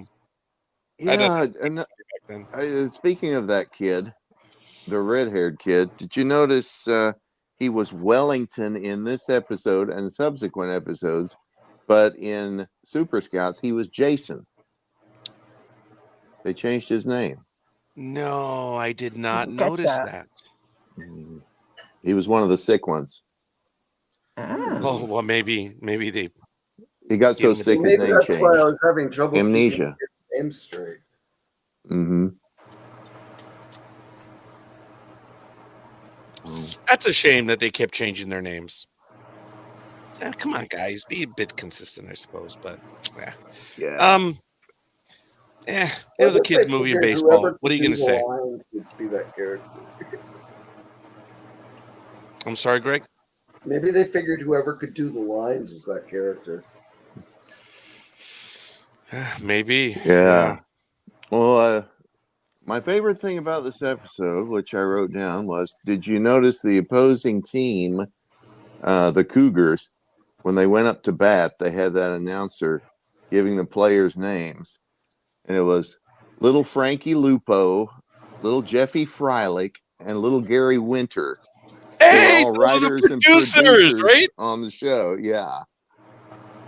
I don't think Winter was a I didn't writer, get but the other two wrote the episode with Larson, and Gary Winter was a producer or associate producer. They were the But part of the production staff. I didn't they were pay attention. writer producers. That's funny. I didn't catch that. That was good. Yeah. In the episode when they're arguing with that guy, and what was it? Another colonial wanting freedom, for the lives of everyone. Yeah, that was the drama of the episode. They won the game. I felt a little sympathy with Xavier in this one because he was refusing to be ruled by an adolescent, which Adama was not. Everyone else was happy with being ruled by Dr. Z. Well, Adama knew who Dr. Z was, but I don't know if they let on. Yeah. Until the end. He was, what they revealed in episode 10. And even then, that was vague and bizarre. Yeah. I think if they had time to write in more of the meshing between the ship of lights and that, we would have understood the content better. That and that little brief narration in the first episode about him. Yeah. Yeah. It was, you barely had time to catch your breath with this show and establish a continuity before it was canceled. Yeah, no kidding. So we've got Troy and Dylan stranded in the Viper, changing into their spacesuits, and the wires are back. The obvious wires from Fire in Space are back. Yes. Yeah.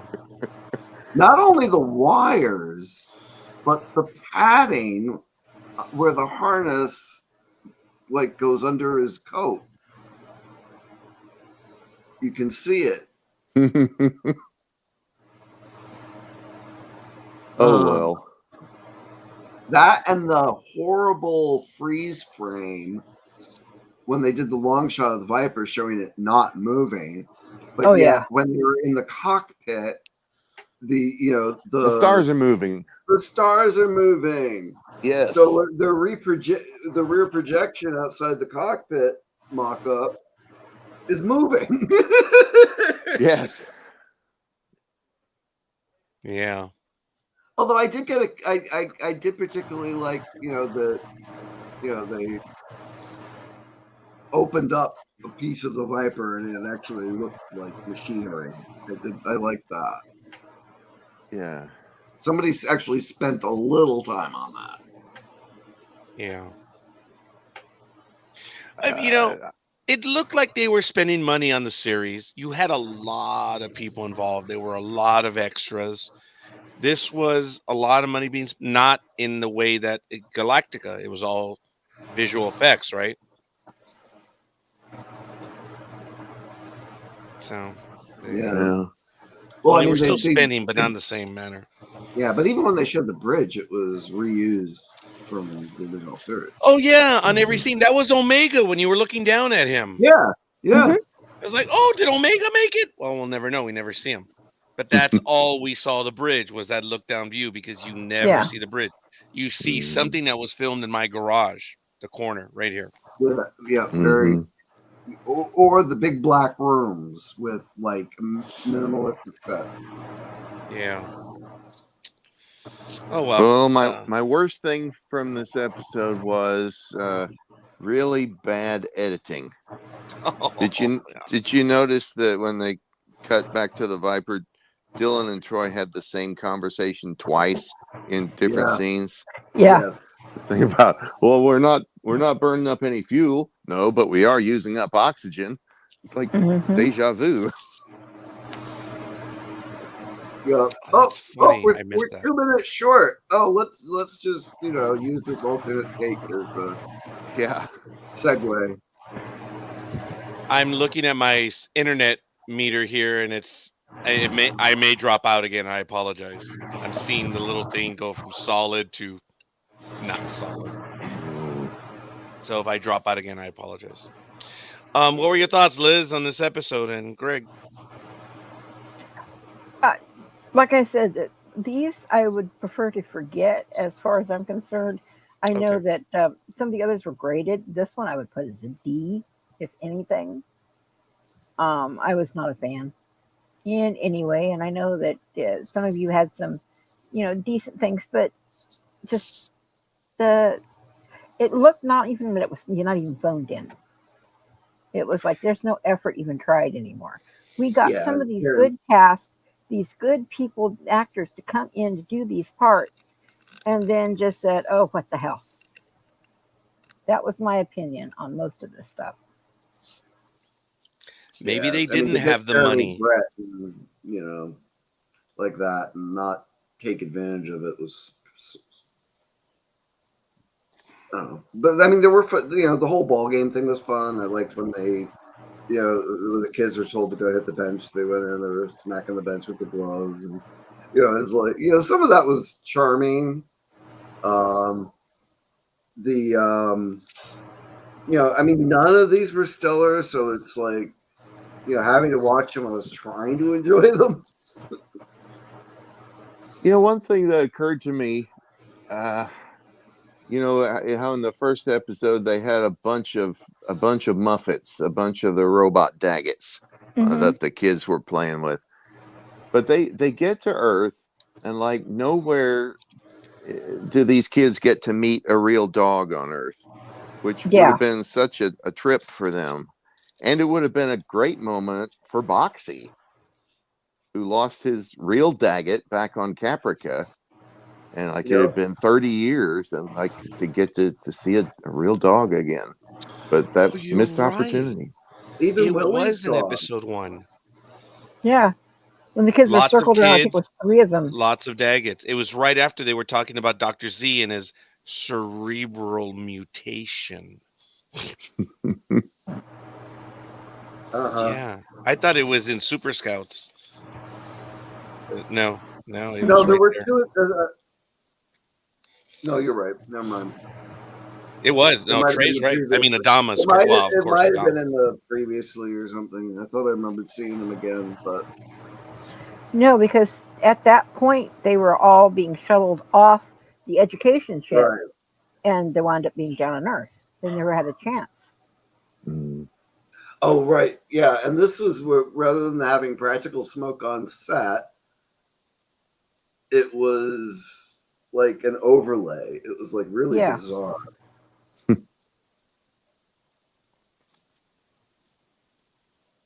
Oh, Frozen.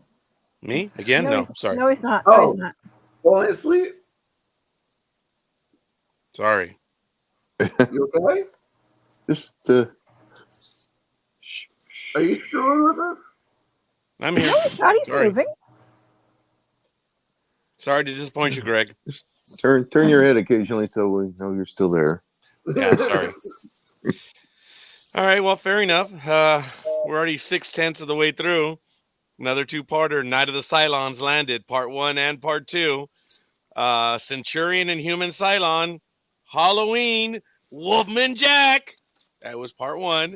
Yep. Part 2, he took a fall. It was a butte. What? Oh, that's human speech, sir. Earth talk. Earth talk, yes. Earth talk, yes. Yeah. Interesting concept. It just didn't do it for me. I appreciated watching Wolfman Jack, but there was a time that Wolfman Jack was on everything at this time. I And this, am right with you there. If it yeah, wasn't Wolfman Jack, it was Howard Cosell, and I'm just glad they got Wolfman Jack on the show instead of Cosell. I'm Yeah, I surprised they agree didn't with get you. Cosell for the baseball game. I know. Oh, Maybe that'd they have been tried. funny. Maybe they tried Well, because he was I working for also like. ABC, wasn't he? Yes. I didn't like the way he carried the ball. Thank you, Howard. And one time the runner was going and he dropped it. And it's like he was God at that moment. I told you, didn't like the way he carried the ball. Anyway, sorry. Yeah, going back to listen to them, dude, there was 3 alpha dogs trying to call a game. Ugh. I don't know how they did it. But anyway.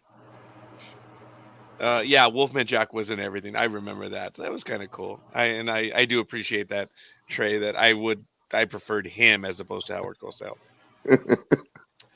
What were your thoughts, guys? I think it was interesting how when they crashed, the human Centurion was obey me, Cylon, obey me. So he willed the Cylon to obey him. Oh yeah, yeah. Or was it just his programming that he was, he could make this extra effort because he was ordered to by this dude he was programmed to obey. Yeah. I don't know. Not explained very well. The Andromeda- Halloween stuff was kind of funny, but that was The one good part about both parts was the microwave and the Cylon. That was the best part of the whole oh my thing. god, Yeah. that was admit. funny. That was hysterical. I did like that. I did like that. That was Yeah. ahead of the game if you think about it. That was It was. pretty good. Oh So my I goodness. got so Roger Davis, who played Andromus, was in the original Dark Shadows. Years Oh, and wow. Find my old years copy. ago. I won. And God, I can't think of his name. I've been trying to look it up. The person that was driving the car that was dressed as a clown had a very William Oh Daniels. yes. Who was that? William Daniels. Yeah. William Daniels. Yes. William Daniels. Yes, thank you. There's another well-known talent. Oh yeah. Michael. Oh, and of course we got knew from Deetra St. as Elsewhere the before that. stewardess. Yep. Deetra Yep. is back. Now, was this the scene? And I'm sorry, Trey, for skewing, but the vampire or the vampiress, Mhm. she didn't have the teeth until she bared her like claws, right? There was a moment that you couldn't see them, and then you could clearly see she had her fangs, right? Yeah. Yes. Yeah. I was like, Just- come on, boys. Popped him in there. Yeah.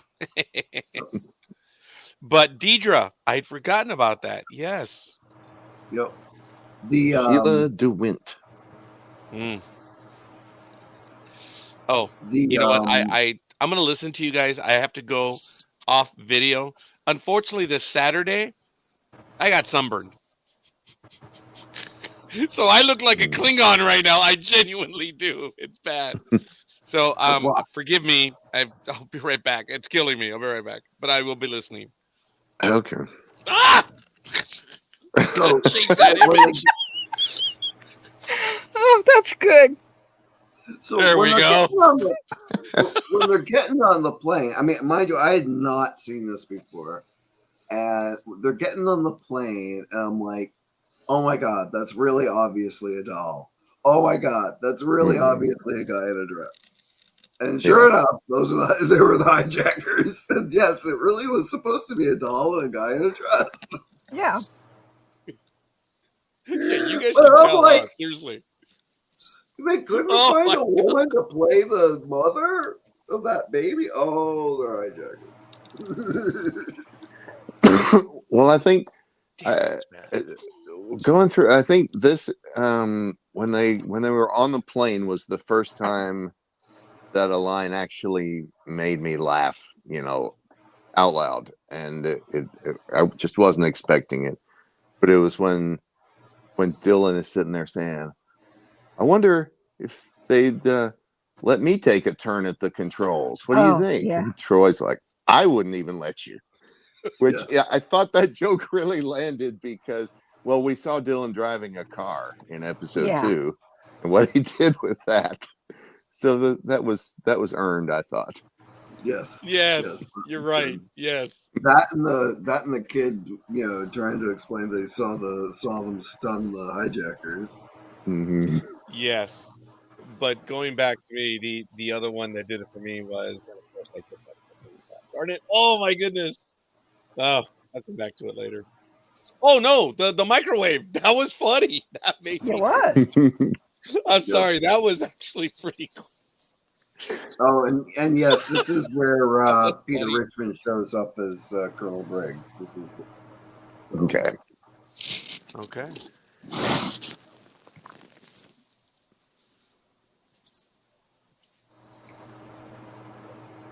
I don't know. This wasn't bad. I mean, we had a car chase.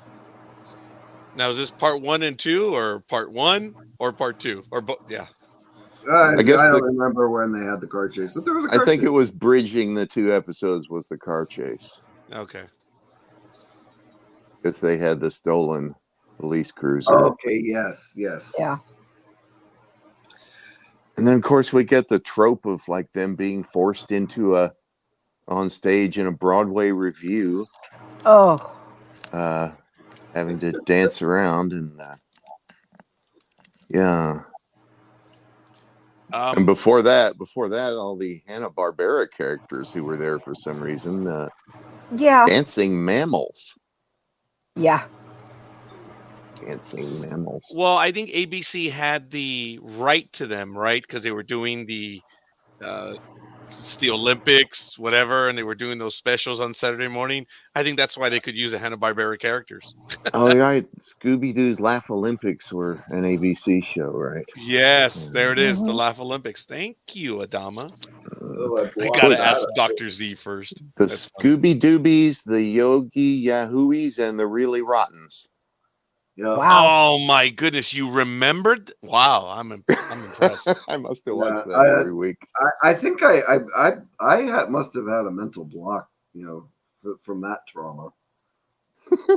Oh, I'm sorry, because I do remember those.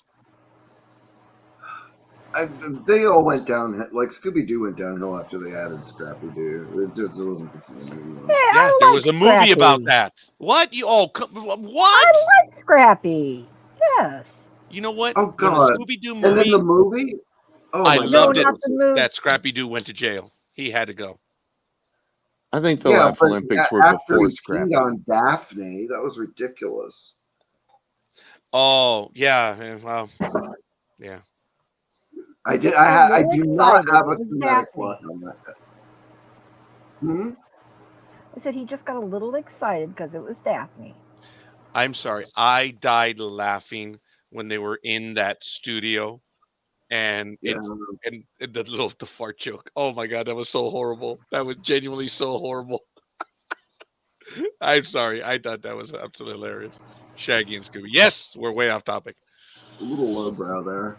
Well, I guess that was a little bit better than the night of the Cylons landed then, right? Interesting concept. Yeah. It just failed. It just didn't do it for me. Both episodes. I was disappointed. It was fun seeing Wolfman Jack again because he was a big personality back then. Well, yeah, Oh yeah. that was. I guess he didn't do a bad job with the role he was given either, which was himself. He didn't overact, which was good. Yeah, yeah, you're right. He did himself for the love of God. Yes, he did himself well.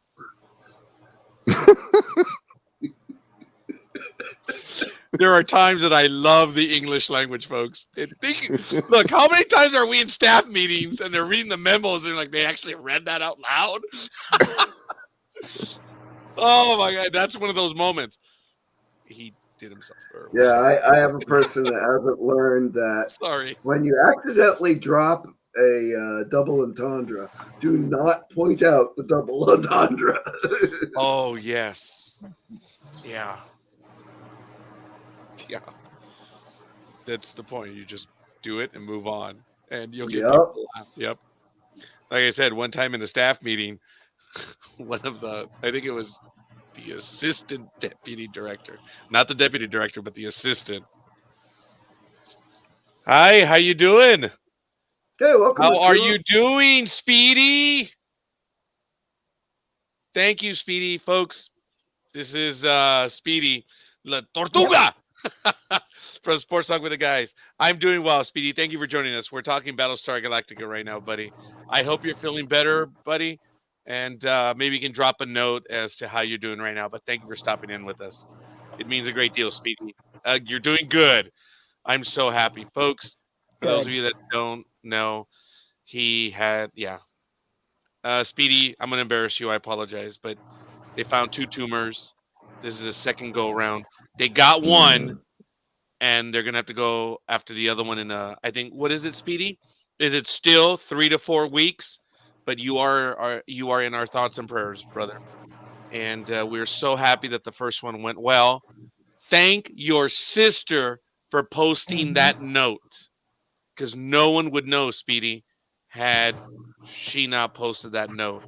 Oh, it made everyone feel a lot better, Speedy, and I'm so Yes, happy it that you're did. spending time with us. This is Battlestar Galactica. It's a good program, Speedy. Well, the original. Awesome. Yes, I'm doing much better. I'm so happy, buddy. Glad to hear And it, man. yes, we are. The family is very happy. So sorry about that, folks, but Speedy is I can't wait till he's able to return. So Oh, what were we talking about very quick? I apologize.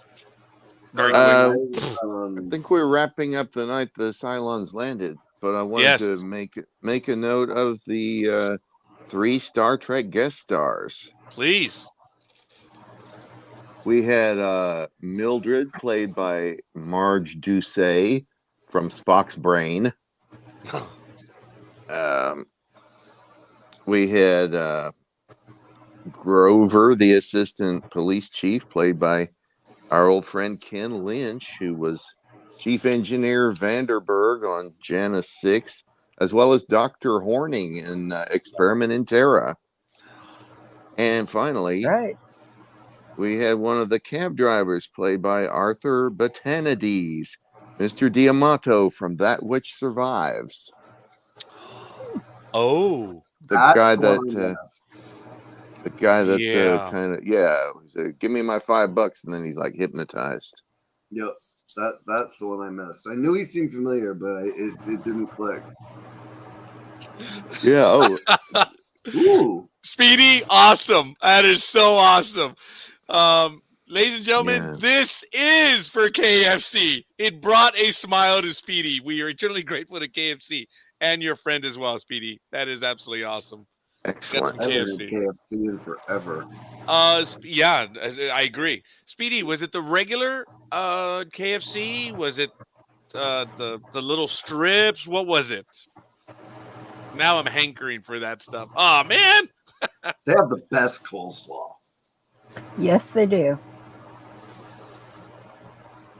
I noticed there was silence from Trey. Oh, I just We're off subject again. We're talking KFC.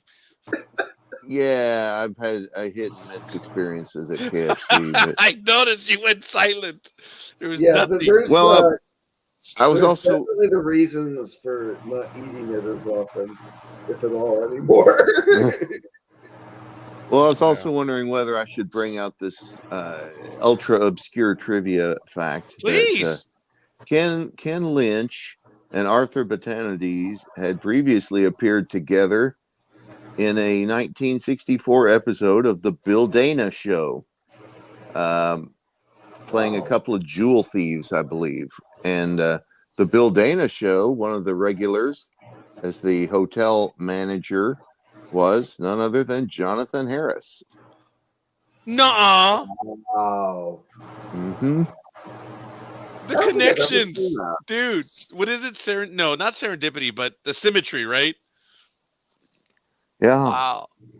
That is That's cool. neat. That was the show where Don Adams got his big break, because he played the hotel detective who was basically a proto Maxwell Smart. God. See, that never came my way. I never got to see that. I just stumbled across it last year on YouTube, and hey, it's those two guys from Star Trek. Oh, and it's Lucifer. Oh, and it's Yep. Maxwell Smart. That is cool. That really is. I really liked Get Smart and Don Adams. I think it was funny. Tiny bit of trivia, folks. The Hall of Justice, where he would park his car in front of, that's in downtown Los Angeles. That building was closed for the Northridge earthquake. There was so much damage there. Well, yours truly was doing change orders and other stuff when we were fixing the Hall of Justice again. So in a very, very, very tiny way, yours truly was involved in reopening the Hall of Justice where Get Smart was. And I'm like, I have a tiny claim to fame on the reimagining of the Hall of Justice. You're an honorary control agent. Thank you. Yes, honorary control. Folks, I was dying to get a tour of the building before it reopened, but the schedules just didn't work. And now it is the sheriff's headquarters, and it's back to the way it originally was. It is an incredible marvel, and yeah, I'm gonna see if I can take a picture out in front. I'll go to Google in a little bit, but it's there, guys. It's Rent a look nice black exact sedan to same, do man. it. I'm sorry. Rent a nice black sedan to do it. Oh, but it would have to be a sports car, right? Was it a coupe? Was this car? a coupe? Yes, it was a coupe. What did he drive? Man, that was such an awesome thing. And by the way, Speedy, good for you. Mashed potatoes, 3 chickens, and a Coke. Yep. Good for you, buddy. Can't beat that. No. And if it made you feel better, you cannot beat it. Yes. That is cool. All right. Anything else on the night the Cylons landed? 1 and 2? Okay. Did you do your best and worst? They came up in the discussion, so Okay. I don't need to hit those again. Yeah. All right. Okay. Thank you for catching that. Episode 9, Space Croppers. I versus take back Colony. everything. I take back everything I said last time about Ana Alicia. Her acting was much better in this one Yes, than it Take was. Yes, the it was. Celestra. Yes, it was. She wasn't quite as stiff, shall we say. Mm-hmm. Oh, it was Didn't think about red. that. It was a red Sunbeam Tiger. His vehicle? Yes. Yeah. All right. Well, he had a Um, red car, then he had a blue car, then he had a brown car. I only All ever saw it in successive black and seasons. white, so. I did not know that. I just knew that. Speedy, I appreciate that, buddy. I'm a Hall of Justice warrior. Wow. Didn't think about that. Folks, really. It was in 2013. No, wait. Yeah, 2013, 2014, when I was with project management for a short while. It was about I was there for about 5 months, and I was writing change orders. And I remember telling the secretary, Violet, I said, Violet, who'd you piss off? She goes, why? You had 2 secretaries under you that got promoted out. And who did they bring in? A lowly senior clerk. Who'd you piss off? She would say, oh, don't say that. It was really funny. I was not a change order person. Those memos are not fun. But I did my best, and they knew it. I came in, I volunteered. I was like, hey, I'm here to do. That's it. But I felt like I was back in school every time I did a change order. Here, Violet, would you please look it over? So she had to do double the work, man. I mean, she was. But it was all good. Anyway, this episode, First Colony, filmed in Santa Clarita Newhall. I know where it was filmed. I like the concept that they were taking this was a long-term plan on how they were going to build Earth back up. And I don't know. I think the other guys were like, dude, the Cylons are going to arrive at any moment. So I don't know. It's I don't funny. know where the fleet went. Where did the fleet go? Yeah, but more to the point, how did the Cylons manage to destroy 2 of the 3 aggro ships when they already did that in the Magnificent Warriors? Maybe they made a new one or refitted something else into another Yeah. aggro ship. Yeah, that's what I was thinking. It was actually confusing. Yeah, it was confusing the way they presented it, because it when they blew it, it kind of looked like they blew up one ship. It was hard to tell whether they were showing them blow up 1 or 2 ships. But then when Adama is having a conversation about it, he says, of all the ships to be hit, that one, which implies that they only blew up 1. But then he says, we've lost 2 aggro ships. So maybe, I don't know, it's a little inconsistent on how many ships they blew up that day. Yeah. I hadn't given that some thought. Huh. I'm thinking way too much more than it deserves, but anyway. Oh, did you notice this? This is the first episode of Galactica 1980 where they mention Centons. Yes. Mhm. Oh, there was a measurement somewhere, and I wrote it down. Oh man, you're right. Oh, but if you're a geography major or even just a kid that grew up at the time, you can tell exactly when Galactica was filmed because of what Adama said: 9 planets and 7 continents. And it's, yeah. Yeah, it was like, oh, you know Mhm. exactly when late When did 70s, we early lose 80s. or gain a continent? I'm sorry. When did we lose or gain a continent? It 9 planets. depends. It depends on the school of thought, dude. I don't know if the union has made it official, but it is the American continent, the Eurasian continent, Oceania, and Africa. And I believe they're even thinking of making it the Afro-Euro Asian continent. Well, who is That's arrogating the authority to decide that for everybody? It's a bunch of it's like the science union, all the scientists get together and they form that planetary worldwide union. It's that one for space, and I I'm believe there's a old, I similar don't like one for geography. change. But it's okay. The United States is going to do whatever it wants to do anyway. So, yeah, I don't think that's what I'm trying not to do. Okay, Speedy. Yeah, appreciate that. This yeah. Actually, the front of the Hall of Justice has changed a little bit. Sorry, I'm way off base, guys. Look at it. They have the terrorist concrete barriers now. See them right here in front? Mm. But this is Bollards? the bollards. Yes. Yeah, they have them.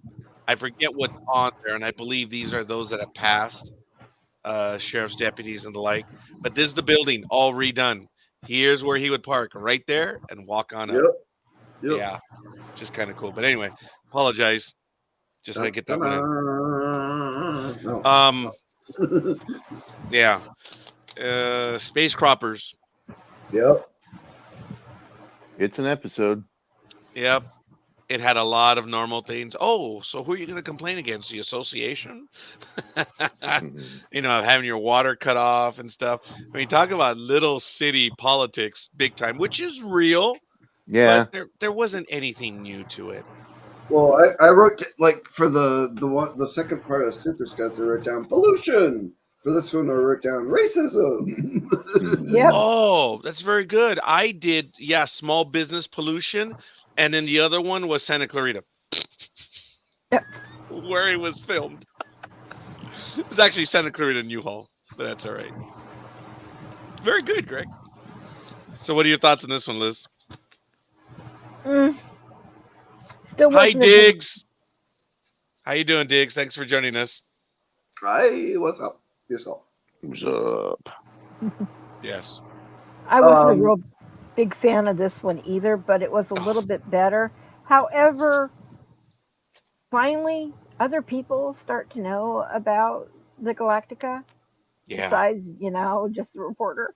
So it was a Mhm. little bit better. We're expanding a little bit now.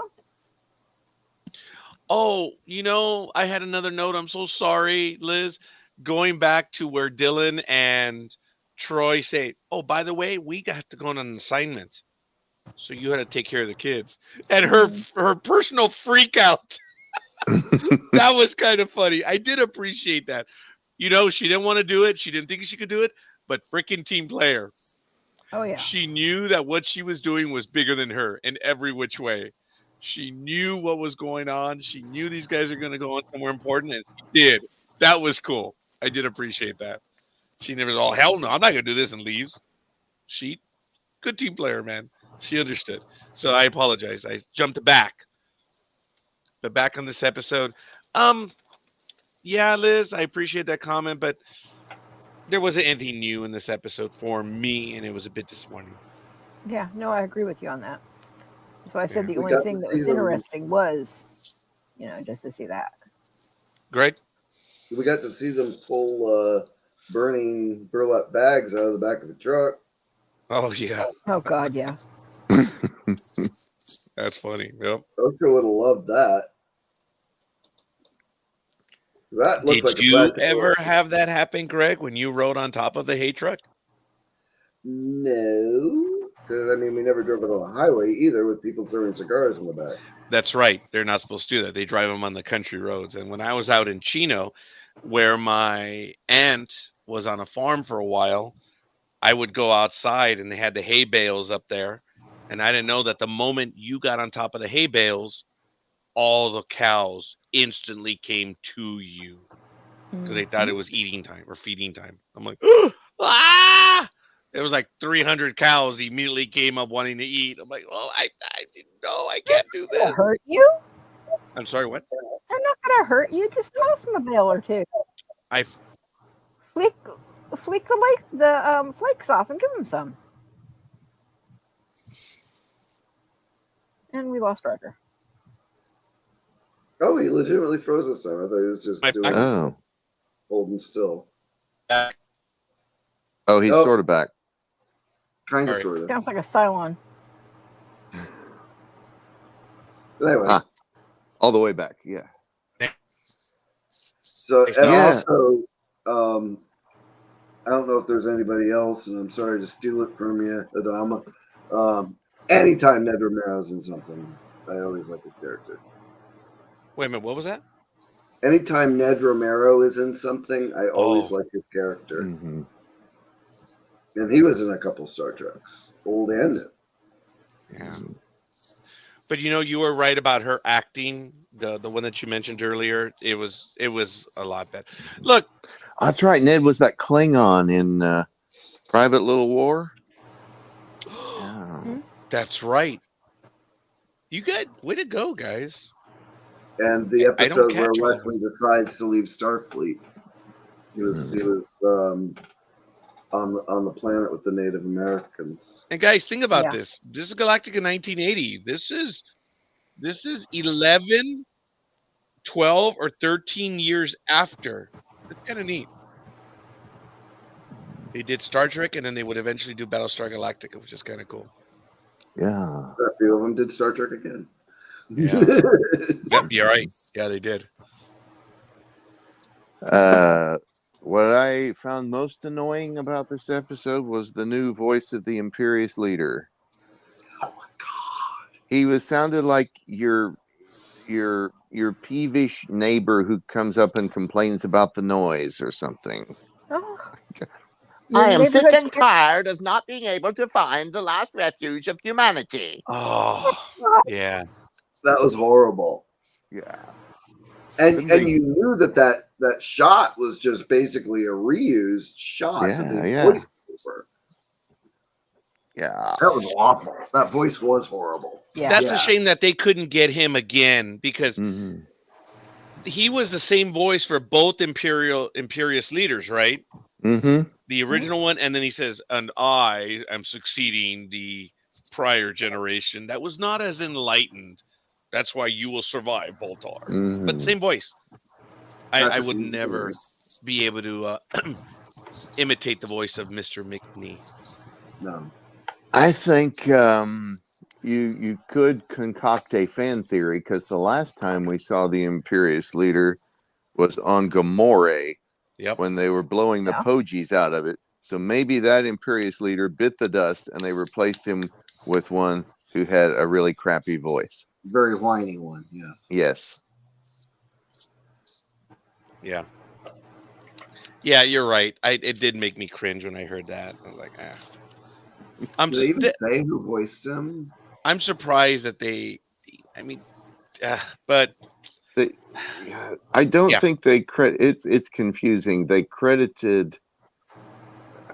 They didn't credit anyone with the Imperious leader voice, although they credited Dennis Haysbert as playing the creature, whatever that is. There's apparently some evidence that the creature was how they referred to the Imperious leader sometimes behind the scenes, but Dennis Haysbert was in that episode playing a Viper pilot.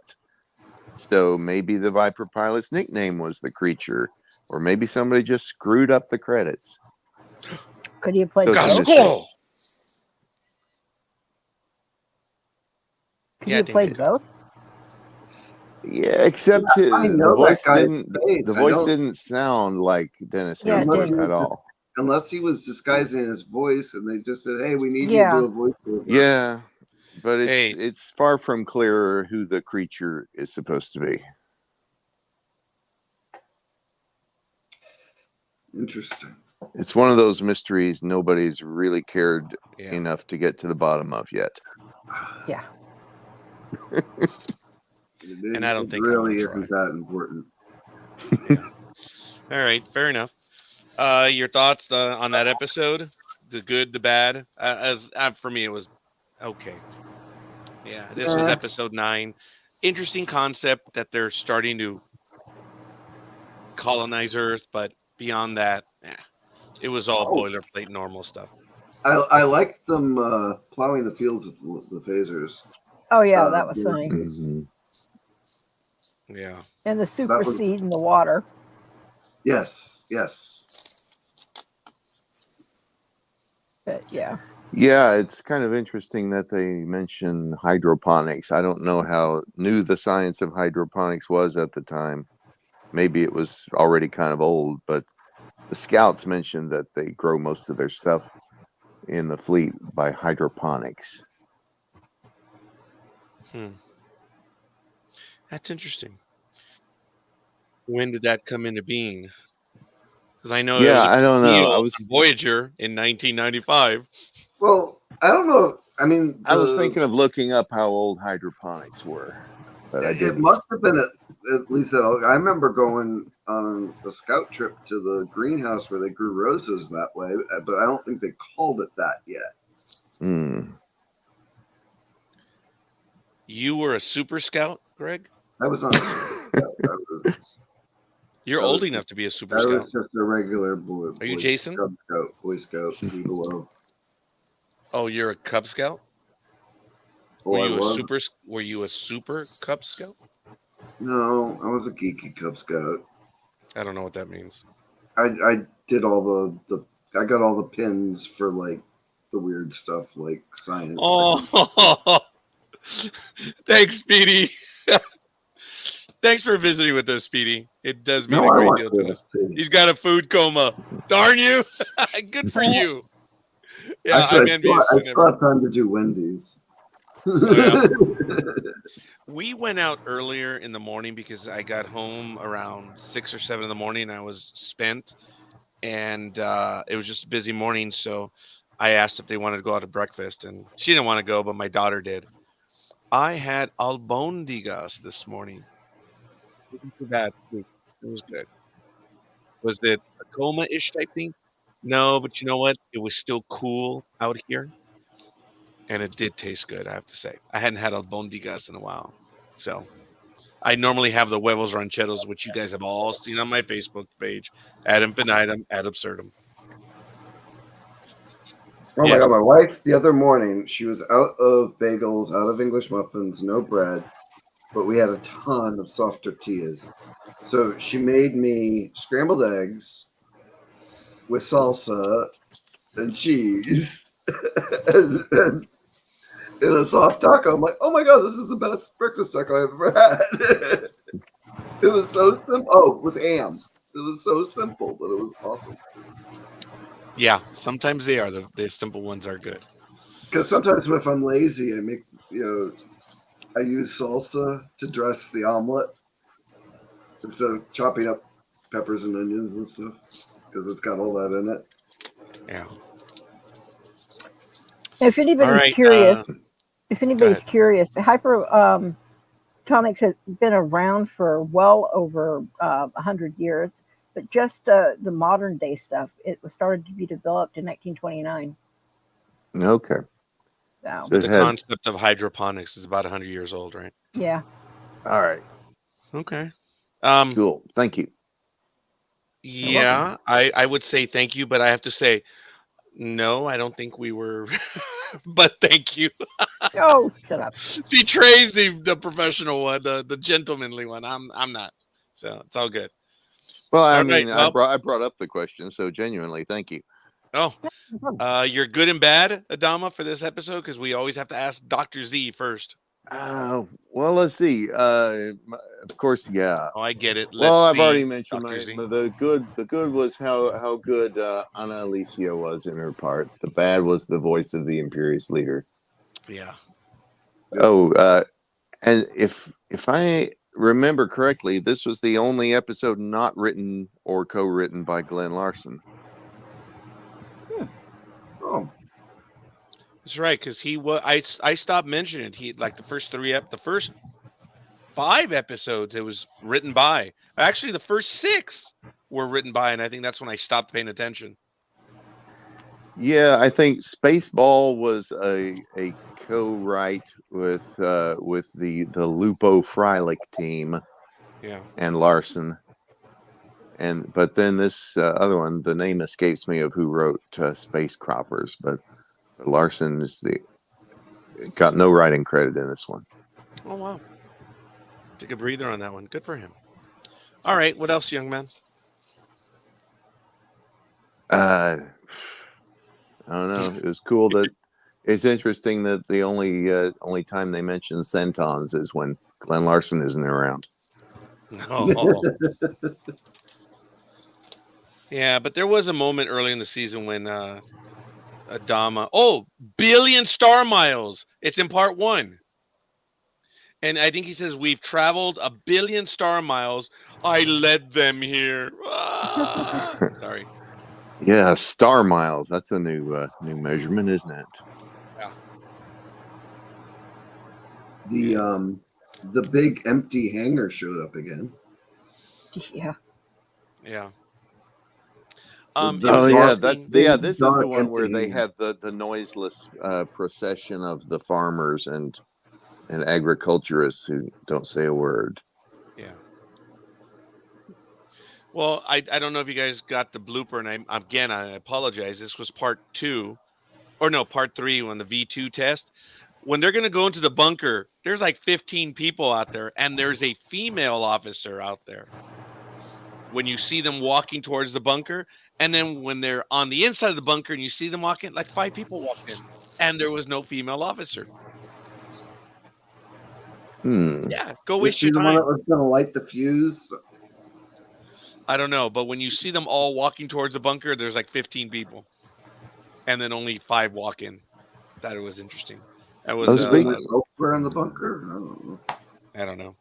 Speaking of female, isn't it kind of remarkable that all through the series they passed off the Super Scouts as Boy Scouts and nobody noticed that about half of them were girls? Oh, I know.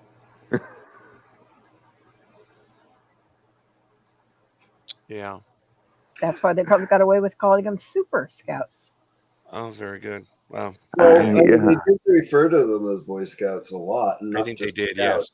I thought they did when he was buying when Troy was buying the stuff. Mm-hmm. Yeah. But the military and the police and everybody, they talked about Boy Scouts. They always call them Boy Scouts.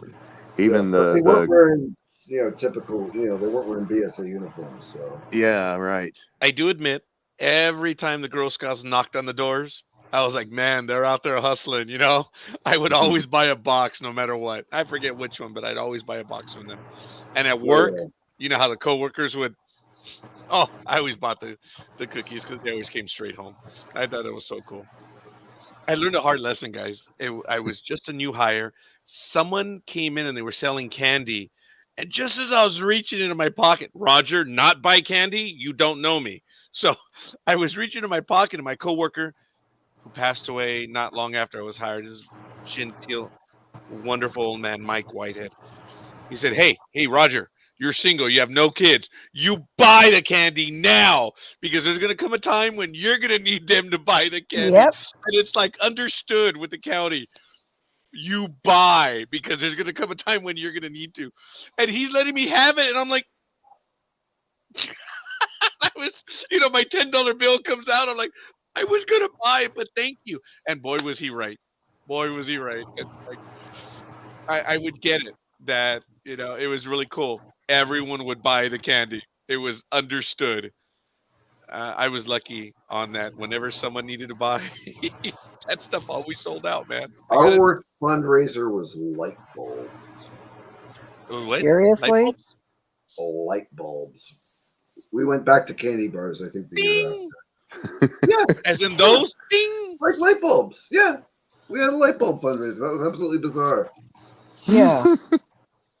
There was a scene in Scrubs where they took an X-ray and the guy's got a light bulb way down there, and he says, "What do you think?" Well, either either he's got a light bulb up his butt or his colon has a bright idea. I thought that was funny. Oh my god, that was on Scrubs. I'm surprised they got away with that in 2001. But anyway, sorry, I remember that one vividly. So, all right, light bulbs. Why? Why light bulbs? I don't remember. It was 1980, 79, or something like that. Okay. I don't know. I mean, they weren't even like the start of the fluorescent light bulbs when that kick happened. In kindergarten, I remember I was hated in school because my sister took everything I needed to sell and more and sold it at her job. It's like no one had any kids. So when my sister Alma took all the stuff, oh man, I remember kindergarten is like I got boxes of toys. That was the only time I ever got that. It was nice. Sorry, kindergarten. I maxed out in kindergarten. I went down from there. Folks, we got likes. I want to. Aisha Kerr, thank you. Elizabeth Olivia Kerper, thank you for the likes. All right, well, folks, if we're done with that, let's just get to it. Yeah. What Or do you guys everybody want to do it came next here week? for. Just probably. kidding. Just kidding. I'm sorry. What was that, Adama? Well, should we do the episode everybody probably came here for? I'm ready to go. Yeah, I'm ready to go. You want to lead us on that one, Adama? Actually, I didn't take any notes on that one because No I problem. thought it was all good. And you know what? I'm not going to do beat by beat on this one unless I want to go over something specific. Ladies and gentlemen, episode 10. This is when fandom back then, their heart skipped a beat.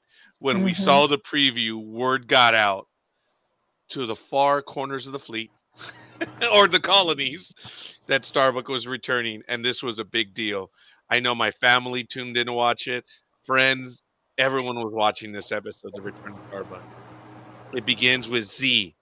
I had a dream. Said, dude, 1965. Someone already beat you to that on the planet. Calm down, Z. Anyway, sorry. He asked him something. Where do I come from? I understand it's a great warrior, Starbuck. And then Adama is having the looks of looking back into the past. And there was a great battle. And I love Starbuck's line. That Cylon is on me like wet on rain. Let's get out of here in Independence Day like white on rice. Remember? I thought that was so good. It was good. We right away get to a scene. Starbuck is in a fight, and there's a Cylon that gets him underneath and really damages his ship big time. And this is it. And they're in a far-flung. They're not equidistant. They're equifar. I just made that up. And it looks like there's not going to be a chance because they are under attack. This is serious. And I guess the Cylons were pissed because they lost a base star to a bunch of rooks. But it is not good. It was a great battle. And Starbuck is wishing. He says, give Cassiopeia my love, Boomer. And Athena. Well, anyway, yeah. Well, all the rest of them. Yeah. that set the tone for the episode right there. I mean, it was back in the saddle, Starbuck, and it was kind of sad. And then, of course, Boomer says, what I would do to trade places with you. No. I wouldn't trade places with them. I'd go back, go get a freaking squadron and a shuttle and go and get them. because you Yeah. know where he is. So, but yeah, apparently they were very, very far on the fringe of this engagement, and we got the story. Starbucks By survived the his way, did you landing. notice part of that scene between Starbuck and Boomer is reused from the Young Lords? Some of their dialogue is reused footage. I thought Nah, really? Yeah, when it's like they're on our tail and let's show them our nose. You know, that Mm. kind of those exchanges before the plot happens. That's right. You know what? When he said that, I was like, that doesn't sound brand new, but I let it go. I thought it was, but I was thinking, well, I've heard it on this episode before. Oh man. Okay. So, yeah, okay. Well, I'm gonna get to the very beginning, and we're gonna get to it. Starbucks survived the landing, and he's in pain, and the realization, oh, ow, ow, ow. You know, Starbuck, he's ow, ow. He's always doing that, and he says, pain. I love you. Because he realizes he's alive. I mean, you know, there were times when Starbuck could be a little ditzy. And this was like one of those moments where he's like, oh, God, pain. Am I here to suffer? Oh, wait, I love you, pain. I'm alive. That was all right. Because he talks about a little bit thereafter, he says, this is probably the greatest thing that might have happened to me. I may find paradise. I may find the citadel. And they may think I'm God. Freaking Starbuck. I didn't realize he was that full of himself. And right after that, he calls the planet Starbuck. Yeah. And then, It's like the sovereign planet Mud. Oh, yeah. And it was there a little bit after where he says, but it's cold, or something along the lines. He says, is this the same as the ill fortune warrior that has to pay for there's that's a little bit later after he finds the Silent Raider. I'm sorry. But anyway, yeah, he's alive. He crashed on the planet. Folks, I hadn't seen this episode in like maybe 30 years. So I've been waiting for this. And the only thing I didn't like, there were some genuine, in my opinion, editorial problems. There were cuts that didn't seem right. It didn't seem like it was cut very well. That was one of my gripes. When I saw this the first time around, it was great. I was laughing. There's a lot to laugh at in this episode. It was genuinely fun. This was a character that we remember, and he's been gone. And now he's back, and it was great. I'll talk about some of the other stuff that made me laugh. But when the Cylon established feelings, there was a much later line where he says, because she doesn't speak, right? And he says, and she walks off. He says, I may not have found your incessant talk fascinating, but at least I don't walk off. Yeah. That was hilarious. And then I think Starbucks turned and said, well, what did you say? And he walks off mad. That was funny. I know it's just a machine, but it had already established a bit of life. I loved, we are enemies. We are enemies. He's like, well, I'm going to turn you up. We are enemies. Well, we are enemies. Well, I guess I'm going to have to do it. Wait. What'd you think of the first? I don't want to take all the good stuff. Liz, go. I was going to say, what did you think of the first meeting, though, that Starbuck had with Cy? I thought that was absolutely hysterical. When he's like, so what happened during the landing? You know, and the Cylon's like, the situation, it didn't quite register, it didn't compute. You know, and Starbucks going on with, well, so you didn't know what to do. What did you do next? Yeah, would you whip out a manual or something? And I think they said yes. Yeah, they did. They said the manual didn't help. But did you like the line that he said? Yeah. And what happened next? Well, we ran out of time. The ground came up and hit us. I thought that was the best line out of the whole thing, other than maybe the one that you just talked about. Definitely. That was funny. The ground came up and hit us. Yeah. Oh my God, yes. Did not compute. Manual, and the ground came up, and we are enemies. Enemies! Here it goes. Wait! It was good. Go ahead, guys. Come on, jump in. There was, at least in my humble opinion, there was a lot to like. I don't want to you said they were voting on what to do, right? When the crowd came up and hit him. Oh, that's right. Yes. Oh my goodness. We were taking a vote when the ground came up to hit us. Yes. Yeah. Sorry. Now you guys noticed that there were 5 moons. Okay, well, after he finds a Cylon Raider, he talks about the astral winds made the cold bite. I was paraphrasing right there, or a biting cold. Mhm. He says, "Am I still alive?" He said, well, I don't know, dude. Does it hurt? But he said, "Is this the ultimate repayment for one's selfish acts?" That was actually kind of deep, kind of real, thinking I'm stranded here. This is where I'm going to go. And there were 5 moons. I thought that was cool when he's looking up on that hillside. You see the 5 moons. And then the very next day, morning, fellas. Yeah. I thought that was funny. Oh, not only 5 moons, but 3 suns, right? Yes. 3 suns. A trinary star system. And did one sun represent each Cylon? I don't know. Might 3 suns? Was that an in joke? I don't know. It was. It was. Or an out there joke. Or an out there joke, yes. I loved how he was having a conversation with them. He says, all right, gentlemen, and we're going to be doing this, this, this, and this, and you had to be on parade, whatever.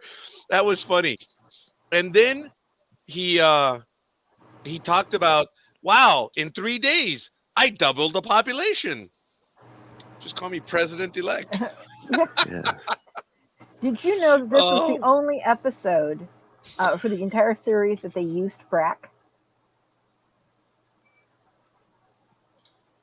I guess that's right. They weren't fracking or Felger carbing in Not at all. 1980. Yeah.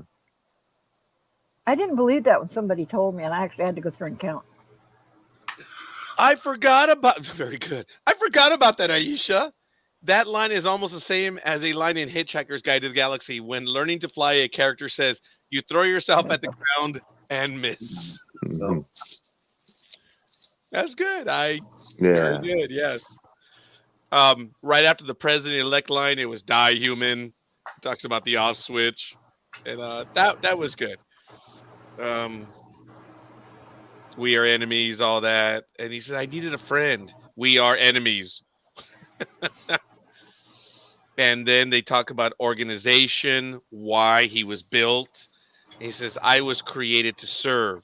He says, "Really?" And then they have that exchange. There was quite a bit more to that little exchange. He says, "Well, I brought you back, so you have to serve me." And then he says, "I'm going to teach you." Do you know what a card game is? Oh God, that was fun. Yeah, it was. Yeah. And then He when the talks Cylon about- caught on to the fact he was cheating, Yeah. And then the Cylon got butthurt, but in a way that he was like, "I don't challenge you, so you alter the rules." That was interesting. He says, "Did you tell me that 4 was more than 3?" He says, "I have 4. How did I lose?" So he was about to come up with some BS thing, and the Cylon says, "You alter the rules because I am not at your level." I was like, "Oh my God, the Cylon is feeling." That was funny. I did appreciate that. Oh my God. I don't know. It was good. And then they talk about woman. Yes. Woo, man. Yes. Oh, he talks about 42,000 pebbles, 3 rocks, and something else. That 1 he cubit. Yeah, 1 cubit. I forgot that. And that's where he says, "You keep changing the rules of the game." He says, "Fine, I will get you a woman." And the very next day, "Hey, I brought you a surprise. very I pretty. was like, what the heck? She's alive." And I think he says, "Well, there wasn't much to choose from." Yeah. I remember my mother laughing at that line so much. And she genuinely broke down right there. She says, "Well, there wasn't much to choose from. Believe me, you." Oh, my goodness. and then it has the whole thing where she doesn't speak, and then that's after a little bit where he says, I may not find your incessant talk fascinating, but at least I don't walk off. Oh my God, that was absolutely hilarious. Folks, I have to go and put the overhead light on because it's dark outside. I will be right back. So with this one, it was really nice having another Dirk Benedict episode. Oh, it was. It felt like something that would have fit with the original series. Yeah. Definitely.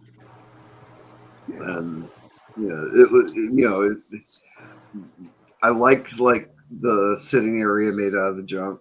I thought that was cute. Yeah. I read somewhere that Glenn Larson was just getting fed up with all the pressures from the network and everything, and he just said, screw it, I'm gonna do a Starbuck episode, and that's what led to that. And actually, they were filming.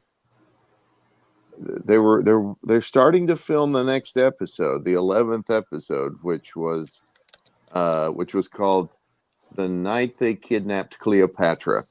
But Barry Van Dyke and Kent McCord had refused to show up on set because they were mad about not being in the previous episodes. So like they were trying to, I guess they filmed a few scenes with other characters, but they were trying to coax them onto the set and negotiate with them and whatnot. And by the time they got them to show up, the word came that they were canceled. So they never finished filming that episode. You think the studio had just finally said, you know what, that's it? Yeah. Wow. I mean, I guess that came from the network. Yeah, because they already had. I imagine by the time they're filming the 11th episode, they have to have 4 or 5 already aired. So they already knew the numbers at that point. I forget the difference in the delivery dates. Yeah. I mean, if you read the Star Trek stuff, I mean, they were filming like hours before the deadline that they had to be on. It's like, that's unreal. I mean, it's not that much, but there's a cutoff time that the studio needs to know that there's going to be an episode. And if it's not there, wow, that's crazy. I did not know that, Adama. So did those boys get themselves canceled then?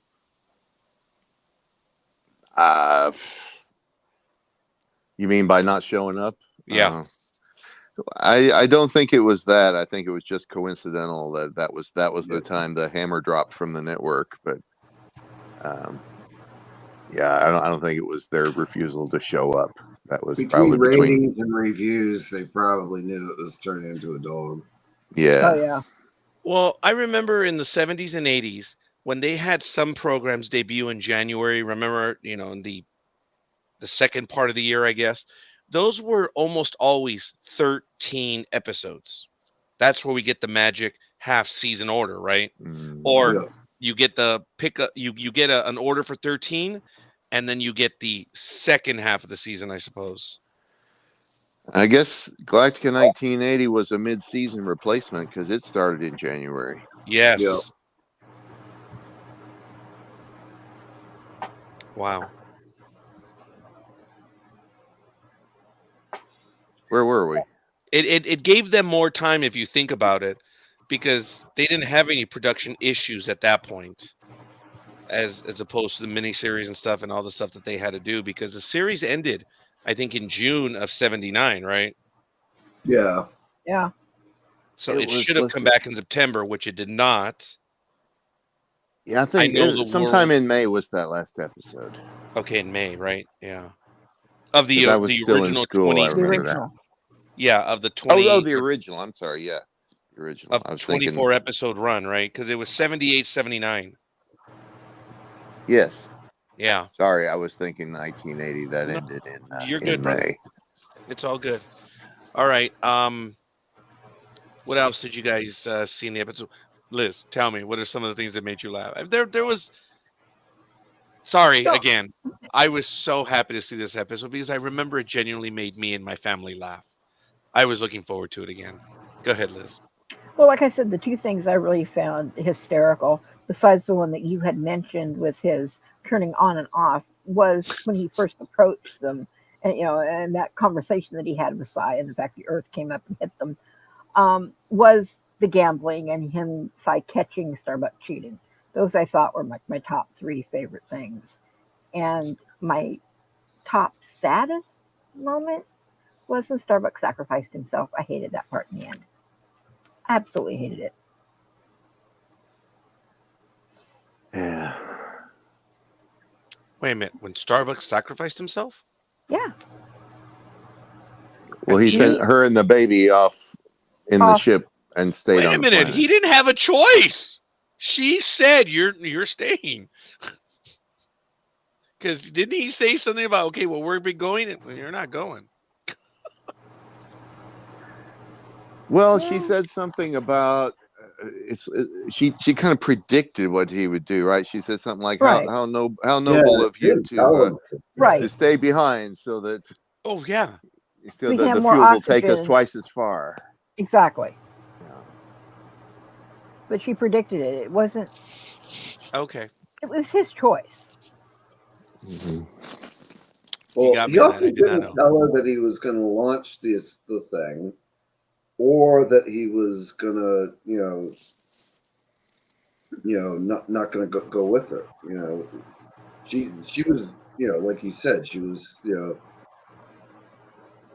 basically stating that what he was planning to do. Yeah. Also, the part I found, not to sidetrack from this one a little bit, but when Starbuck thinks he's all alone and having to fight all those Cylons coming at him, and then Yes. Sai turns around, from behind the rock, and it's two of them because he doesn't leave a friend behind. I thought that was. Yeah. I did love the line which caught him way off guard, where he says, "No, I will handle this." He says, "That doesn't work. I charged it." Wow. He had the gun for a while, or Mhm. Yeah. his blast or whatever. That stood out right then and there. I didn't appreciate how Starbucks snapped right away. He says, "Oh, what? Are you turning? Are you going to kill me now or whatever?" He's like, "Dude, calm down. I got to go talk to them." And that was really cool. When the third Cylon just pulls it on him and blasts him, that was bummed. I would have said, "Dude, I got more parts. I will bring you back." Yeah. That's what I would have done, and maybe he did. I don't know, but that was dramatic. Where the three Cylons, and they knew Starbuck was there, and they were homing in on him. And I don't know. I guess I don't know. They were out in the open. Why is it that Starbuck couldn't take him out?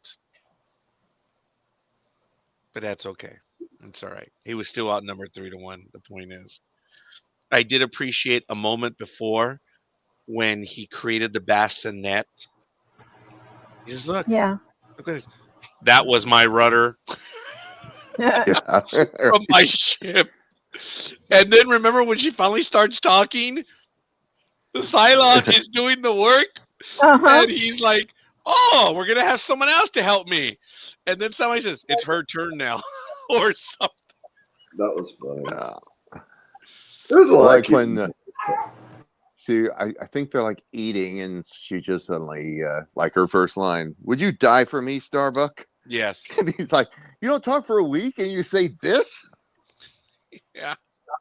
And it was shortly thereafter because I put questions, and then her turn at the generator. Yeah. And then when they described everything, "Oh, good, we have someone else that's going to be able to help." He said, "Oh no, dude, it's going to take a long time before that kid's going to be able to contribute." All that was funny. Um, yeah, the episode moved very, very fast. Yeah. It There's did. no slow point at this. It was a bit of looking at it, seeing this character again, and Boomer early on as well. I thought that Adama's "I love you" and his stuff, I thought that was a bit overdone. I think Lauren Green is a much better actor than that, and I think they didn't give him the lines because it looked to me like he was reading. Did you guys catch that? Yeah, kind of reading off a teleprompter. Yeah. Yes. Mhm. That's why I don't think we got the very best performance from him. I don't know why.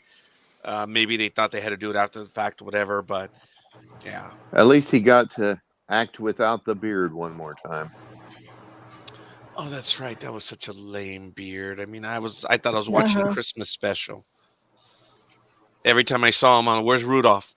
But anyway, I am old Chris Kringle. Oh God. Greg, what did you find about this? The good, the bad, however. I thought the humor and the banter between the Psy and Starbuck was good. Again, it felt like an original series episode. Yeah. I wish the rest of the series had, not just because it was Starbuck, but I mean at least had that dynamic between the characters and wasn't I don't know. It just seems like it didn't fit with the rest of the series, and that's probably why everybody loved this one. It fit better with the original series. I mean, of course, it was supposed to take place closer to that time, but like the whole thing with so the Cylon just found this woman somewhere on the planet who just happens to be some strange thing that eventually becomes the mother of Dr. Z. Okay, sure. Yeah, and also remember he thinks that he is the child of Starbuck, and when she shows up, she's already expecting. So no, but Yeah. whatever. Yes, I thought about that as well. It was a perfectly good Cylon. At the very least, I was thinking, well, now he has a place to stay in from the elements. At the very least, You because needed it's three though. hermetically You needed sealed. you needed three to fly that though.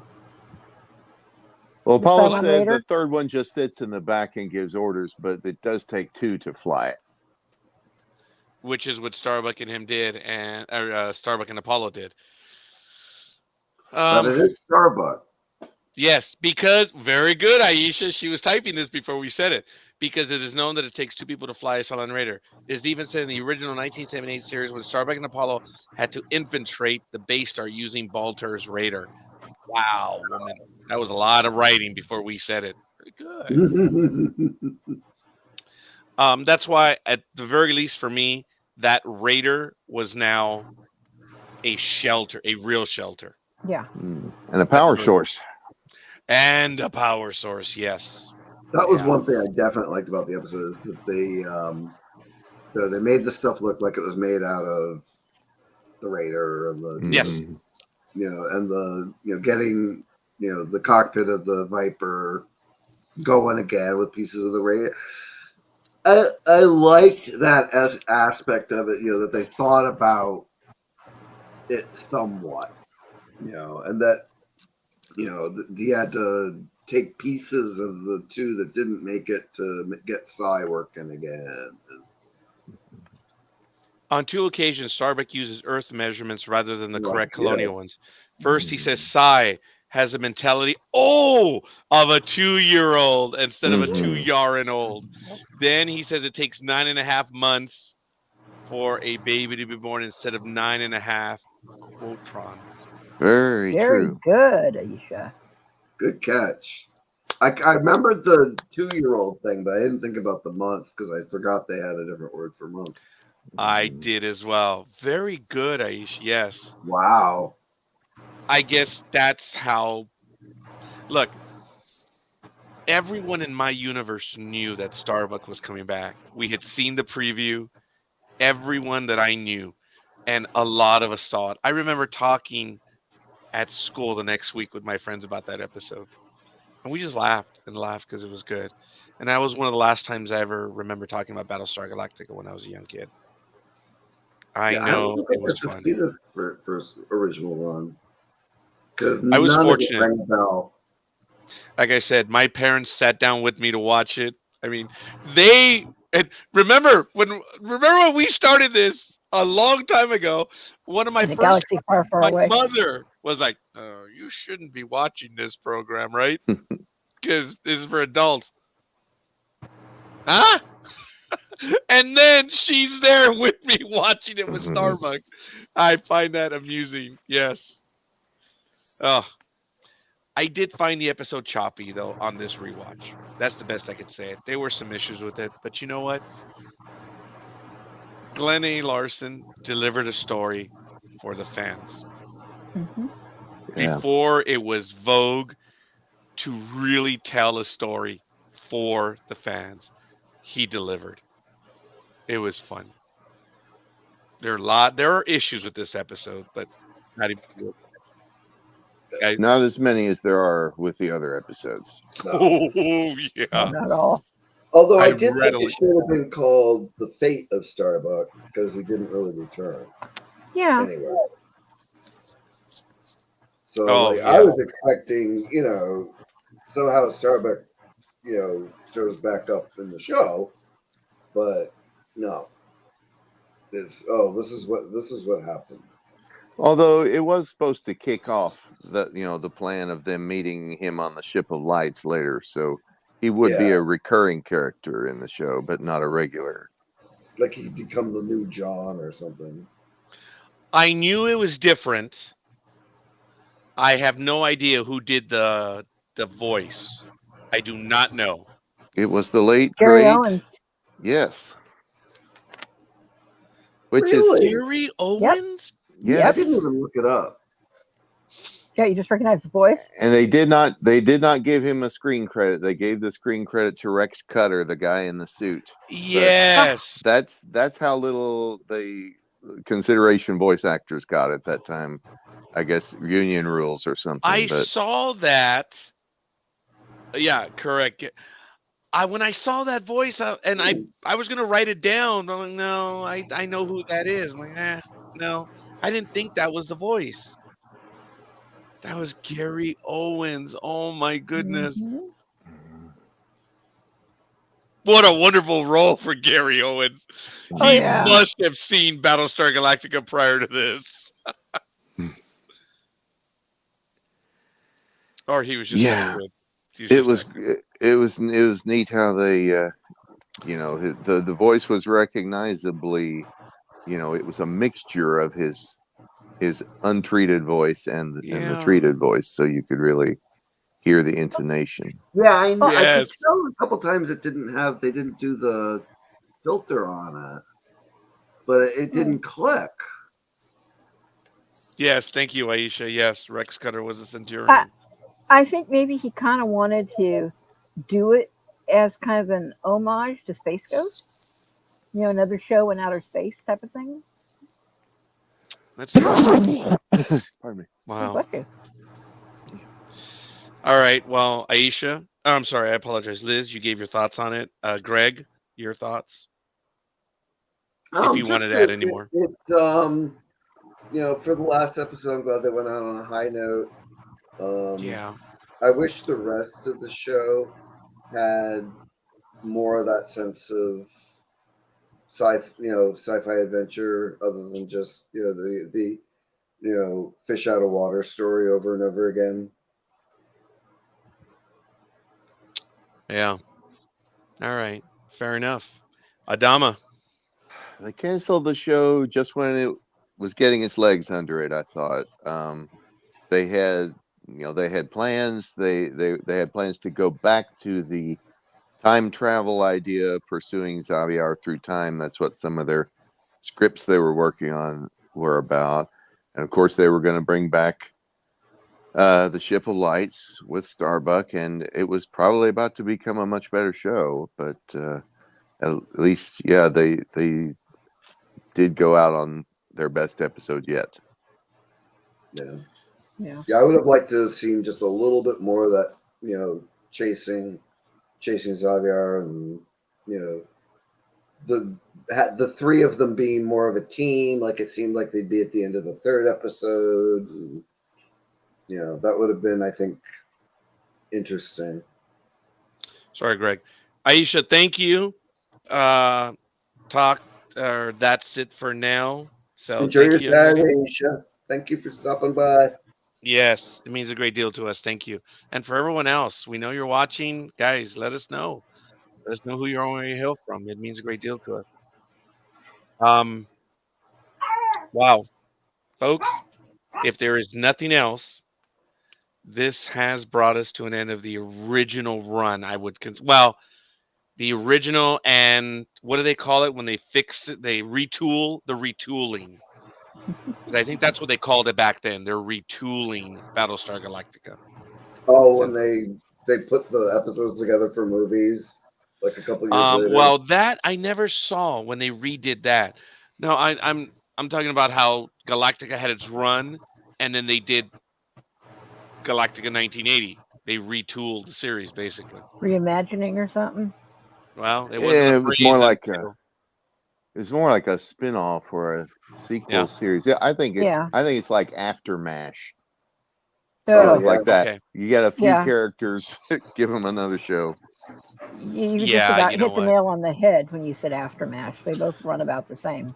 And you know, folks, Unfortunately. you can Yeah. kill the revisionary historians that were talking about Battlestar Galactica being a bad show.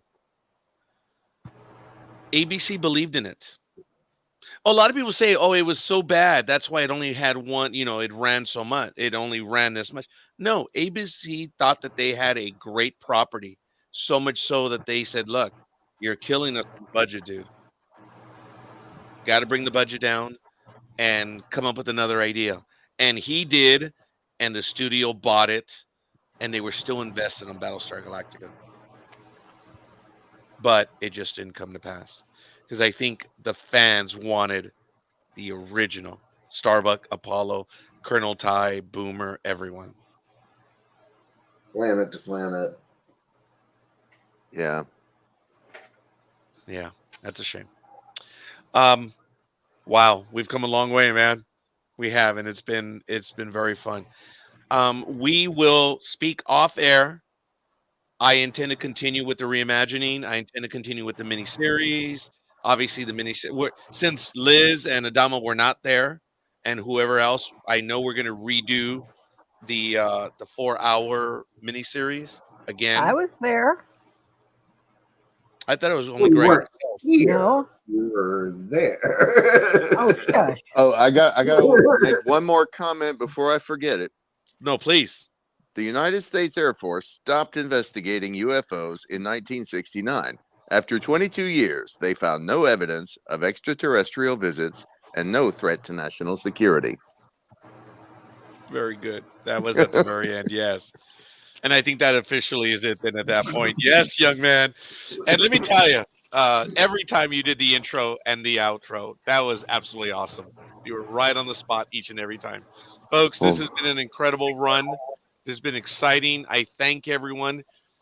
This program on our network has been unreal. Our debut episode, I think, has finally crossed 24,000 views. It's Dang. just Real. unbelievable. And every other episode is doing better than we had hoped. And we are eternally grateful. That's why we will continue with Battlestar Galactica because we know a Did lot of people are Michael leave watching it. something running where it's on a loop or something? Dude, I should just redo that one, but I'm not kidding, guys. That episode, it's wild. 24,000 views on that. Just the one that you and I did, Greg. Yeah, Yeah, isn't that unreal? very. That's crazy. And every other episode just on YouTube has been 500 or more. I'm not even counting the Facebook or the Twitch or the Twitter at the time. Folks, we House of the Dragon and Battlestar Galactica have been outstanding for us. All the other programs are, don't get me wrong, but we're incredibly happy with those two. And we are humbled that so many people would come over and watch and spend time because we get comments after the fact too, which is really kind of neat. So we will speak amongst ourselves. We have a lot of stuff going on. We ask you to head on over to ndbmedia.net. We had an interview earlier today, folks. There's a lot of stuff going on. Actually, this is the third program today. Mhm. And folks, there it is right now. If you like what we do, it wouldn't hurt. We're not demanding, but if you like what you do, buymeacoffee.com/indie media. We would appreciate it. And it means a great. I think we got another like right now. Gridiron Girls, Sonia Robles, thank you. We appreciate the like. And folks, we're humbled that you come spend time with us. So that would be my last comment. I'm going to ask Liz to go, then Greg, and then Adama as we just finish this episode. And just letting you know, we will return when the studio execs, the four of us, we have to see when we're going to do it. But we are going to return. So, Amit, Liz, your parting shots for this because we're actually done, man. It's Wow. been so fun actually doing this with you guys. You've made my brain stretch and think for certain things I hadn't thought of in a long time and try to pull out little nuggets of, yeah, I know that person. And what was that person's backstory? And I've had a blast with you guys. So thank you for including me on this ride. And I hope we definitely continue. Greg.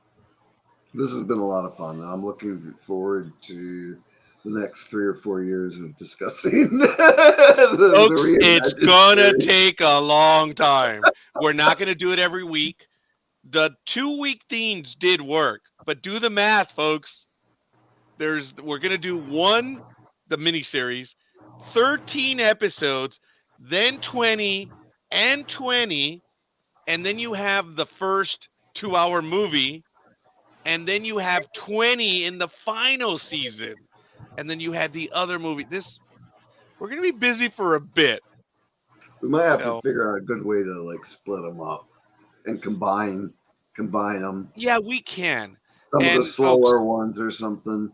Yeah, there are going to be some that obviously, like we kind of did with this one, and we did on the Battlestar Galactica run. It's not going to be every week. It may be every 2 weeks, every 3 weeks. I don't know. Some may be pre-recorded. I have no idea. But I'm talking too much already. Trey, this is the first program that I've done with you as well, young man. I felt that you and I, at the very beginning, were doing the trivia stuff. And then I don't know where it was. I'm like, this guy knows more than I do. Trey knows. And I think you saw that, right? I think the first 4 or 5 episodes that we did, I was with you on the trivia. And then I was like, dude, you know more than I do. And I was like, yeah. I thought it was great. We hit the chat room, I'm like, you get in here. Get in here, buddy. Yeah. Yes. Trey, having you on has been exciting, and it's been a lot of fun. It has been epic for me. It's been fun, and I'm just glad I found you all. Oh, we're happy. I guess Greg tipped me off, didn't he? Yeah. I was starting to share when we were going to be on, and I think I put it on my page and in Promenade, so it must have come across your feed a couple times there. And before you came on, Greg said, I think someone's going to join us. And it was not hours before, but I think it was like a week before. And we were really happy. I know Michael had been on it with us as well. So I don't know if he's going to be returning. He did some of the episodes with us as well, didn't he, Liz? Oh, yeah, I didn't think he was going to be able to watch or wanted to watch 1980, so I think that's what he's getting tonight. Folks, he had another show earlier today. Yes, folks, here's the thing. There's a lot of stuff going on. And Michael took it upon himself to schedule all those guests that we've been getting. Look, it's been Michael. There's no doubt. He has been doing, beyond yeoman's work. And you guys all know what I mean by that, but I mean it in a good way. Some people say when you say yeoman, you're disparaging. You know what a yeoman does? So anyway. Yo, man! That's exactly how I meant it, Greg. Midnight on the East Coast, pumpkin time or punchy time. Don't get me wrong, guys. I am relieved that we're here because it's been the pressure to get this done, but I'm also saddened. I enjoy everyone in the chat room, and I enjoy my co-host. Because we will be back. So many times that we made each other laugh big time. We will be back to Galactica, the reimagined series. Yeah. It might be a few weeks, but we will be back. And sadly, we did hear the news that Peacock has canceled the upcoming series. Yes. That version. And remember, guys, they That's said okay. Peacock was going to debut with Battlestar Galactica. Remember that? Mm-hmm. That was going to be their main theme to kick off the streaming series, a la Paramount and Star Trek. Wow. Yeah. But But that's they made it okay. happen. Yeah. Also, I don't think that Warner's service ever kicked off. That they were going to like focus it around Stargate. I haven't seen No. much in it. Yeah, I don't think that ever happened. There was Yeah. going to be a new Stargate, and they were going to like because they had pulled all the Stargate shows off of all the streaming services, I know. and now they're back on Prime, and you know it made me think. Oh, I don't think that Warner service ever did any. I know Discovery's out there, but I guess Discovery's on Warner did Paramount. not. Now, is it possible that it's Max that represents them? Probably, yeah. They probably went in with Max. That's why That's they dropped probably HBO from the. Yeah. I wonder if that's it because I mean you can even find CNN now on Max, which is strange. Yeah. So, No, but then you also have I'm sports glad on Max. HBO expanded because it was starting Yes. to. Yeah, and folks, we're going to be doing a lot of other stuff. I'm going to be listening to the hosts if they want to do some other series as well. I still have on the back burner Breaking Bad, but that's down the road, and we'll see. And I think someone wants to do the $6 Million Man. That sounds cool. Yeah, I was who thinking wants? V personally. Who's the? Yes, B is on, and that one might actually happen a lot sooner. B. That's on Tubi right now. Really? It's available on Tubi. Folks, The there were classic so many version or the moments. remake? Both. Like, friend of mine was watching them. I can only imagine how hardcore all of us are when it comes to the extra stuff. We all know V very well. Oh my goodness. Folks, I remember that series. There were so many moments, but one of them was where the old man pulls his son aside. Says, no, they have to stay. They have to stay. But no, you know our son. If they don't stay, we haven't learned a thing. Yep. Oh my God. And you know he gets caught. I was like, and the other one was where Tyler says to Ruby, you know, I need you to do this. Are you ready to go? He says, oh, my acting role? I get this. He says, why are you the way you are, Mr. Tyler? When you get back, I will tell you. And we know what happens. That same damn bastard took her out too. Daniel. Oh, what an evil guy, huh, guys? The Daniel character. Mm-hmm. Oh, that was horrible. But anyway, that was some incredible stuff in V. All right, folks. That's it for now. This is Trekking Across the Universe. Thank you for staying on. And if you have any suggestions on any programs, let us know. We'll consider it. We have stuff that we want to do. I thank my glorious co-hosts. This was awesome. There was nothing without you guys. And I thank you. Greg was the first one that said yes. And then Liz and Adama, Trey joined us. Sorry, Trey. I know I'm giving it up each and every time. I'm sorry. So Doesn't matter. Live long and Felger carb. No. Good one.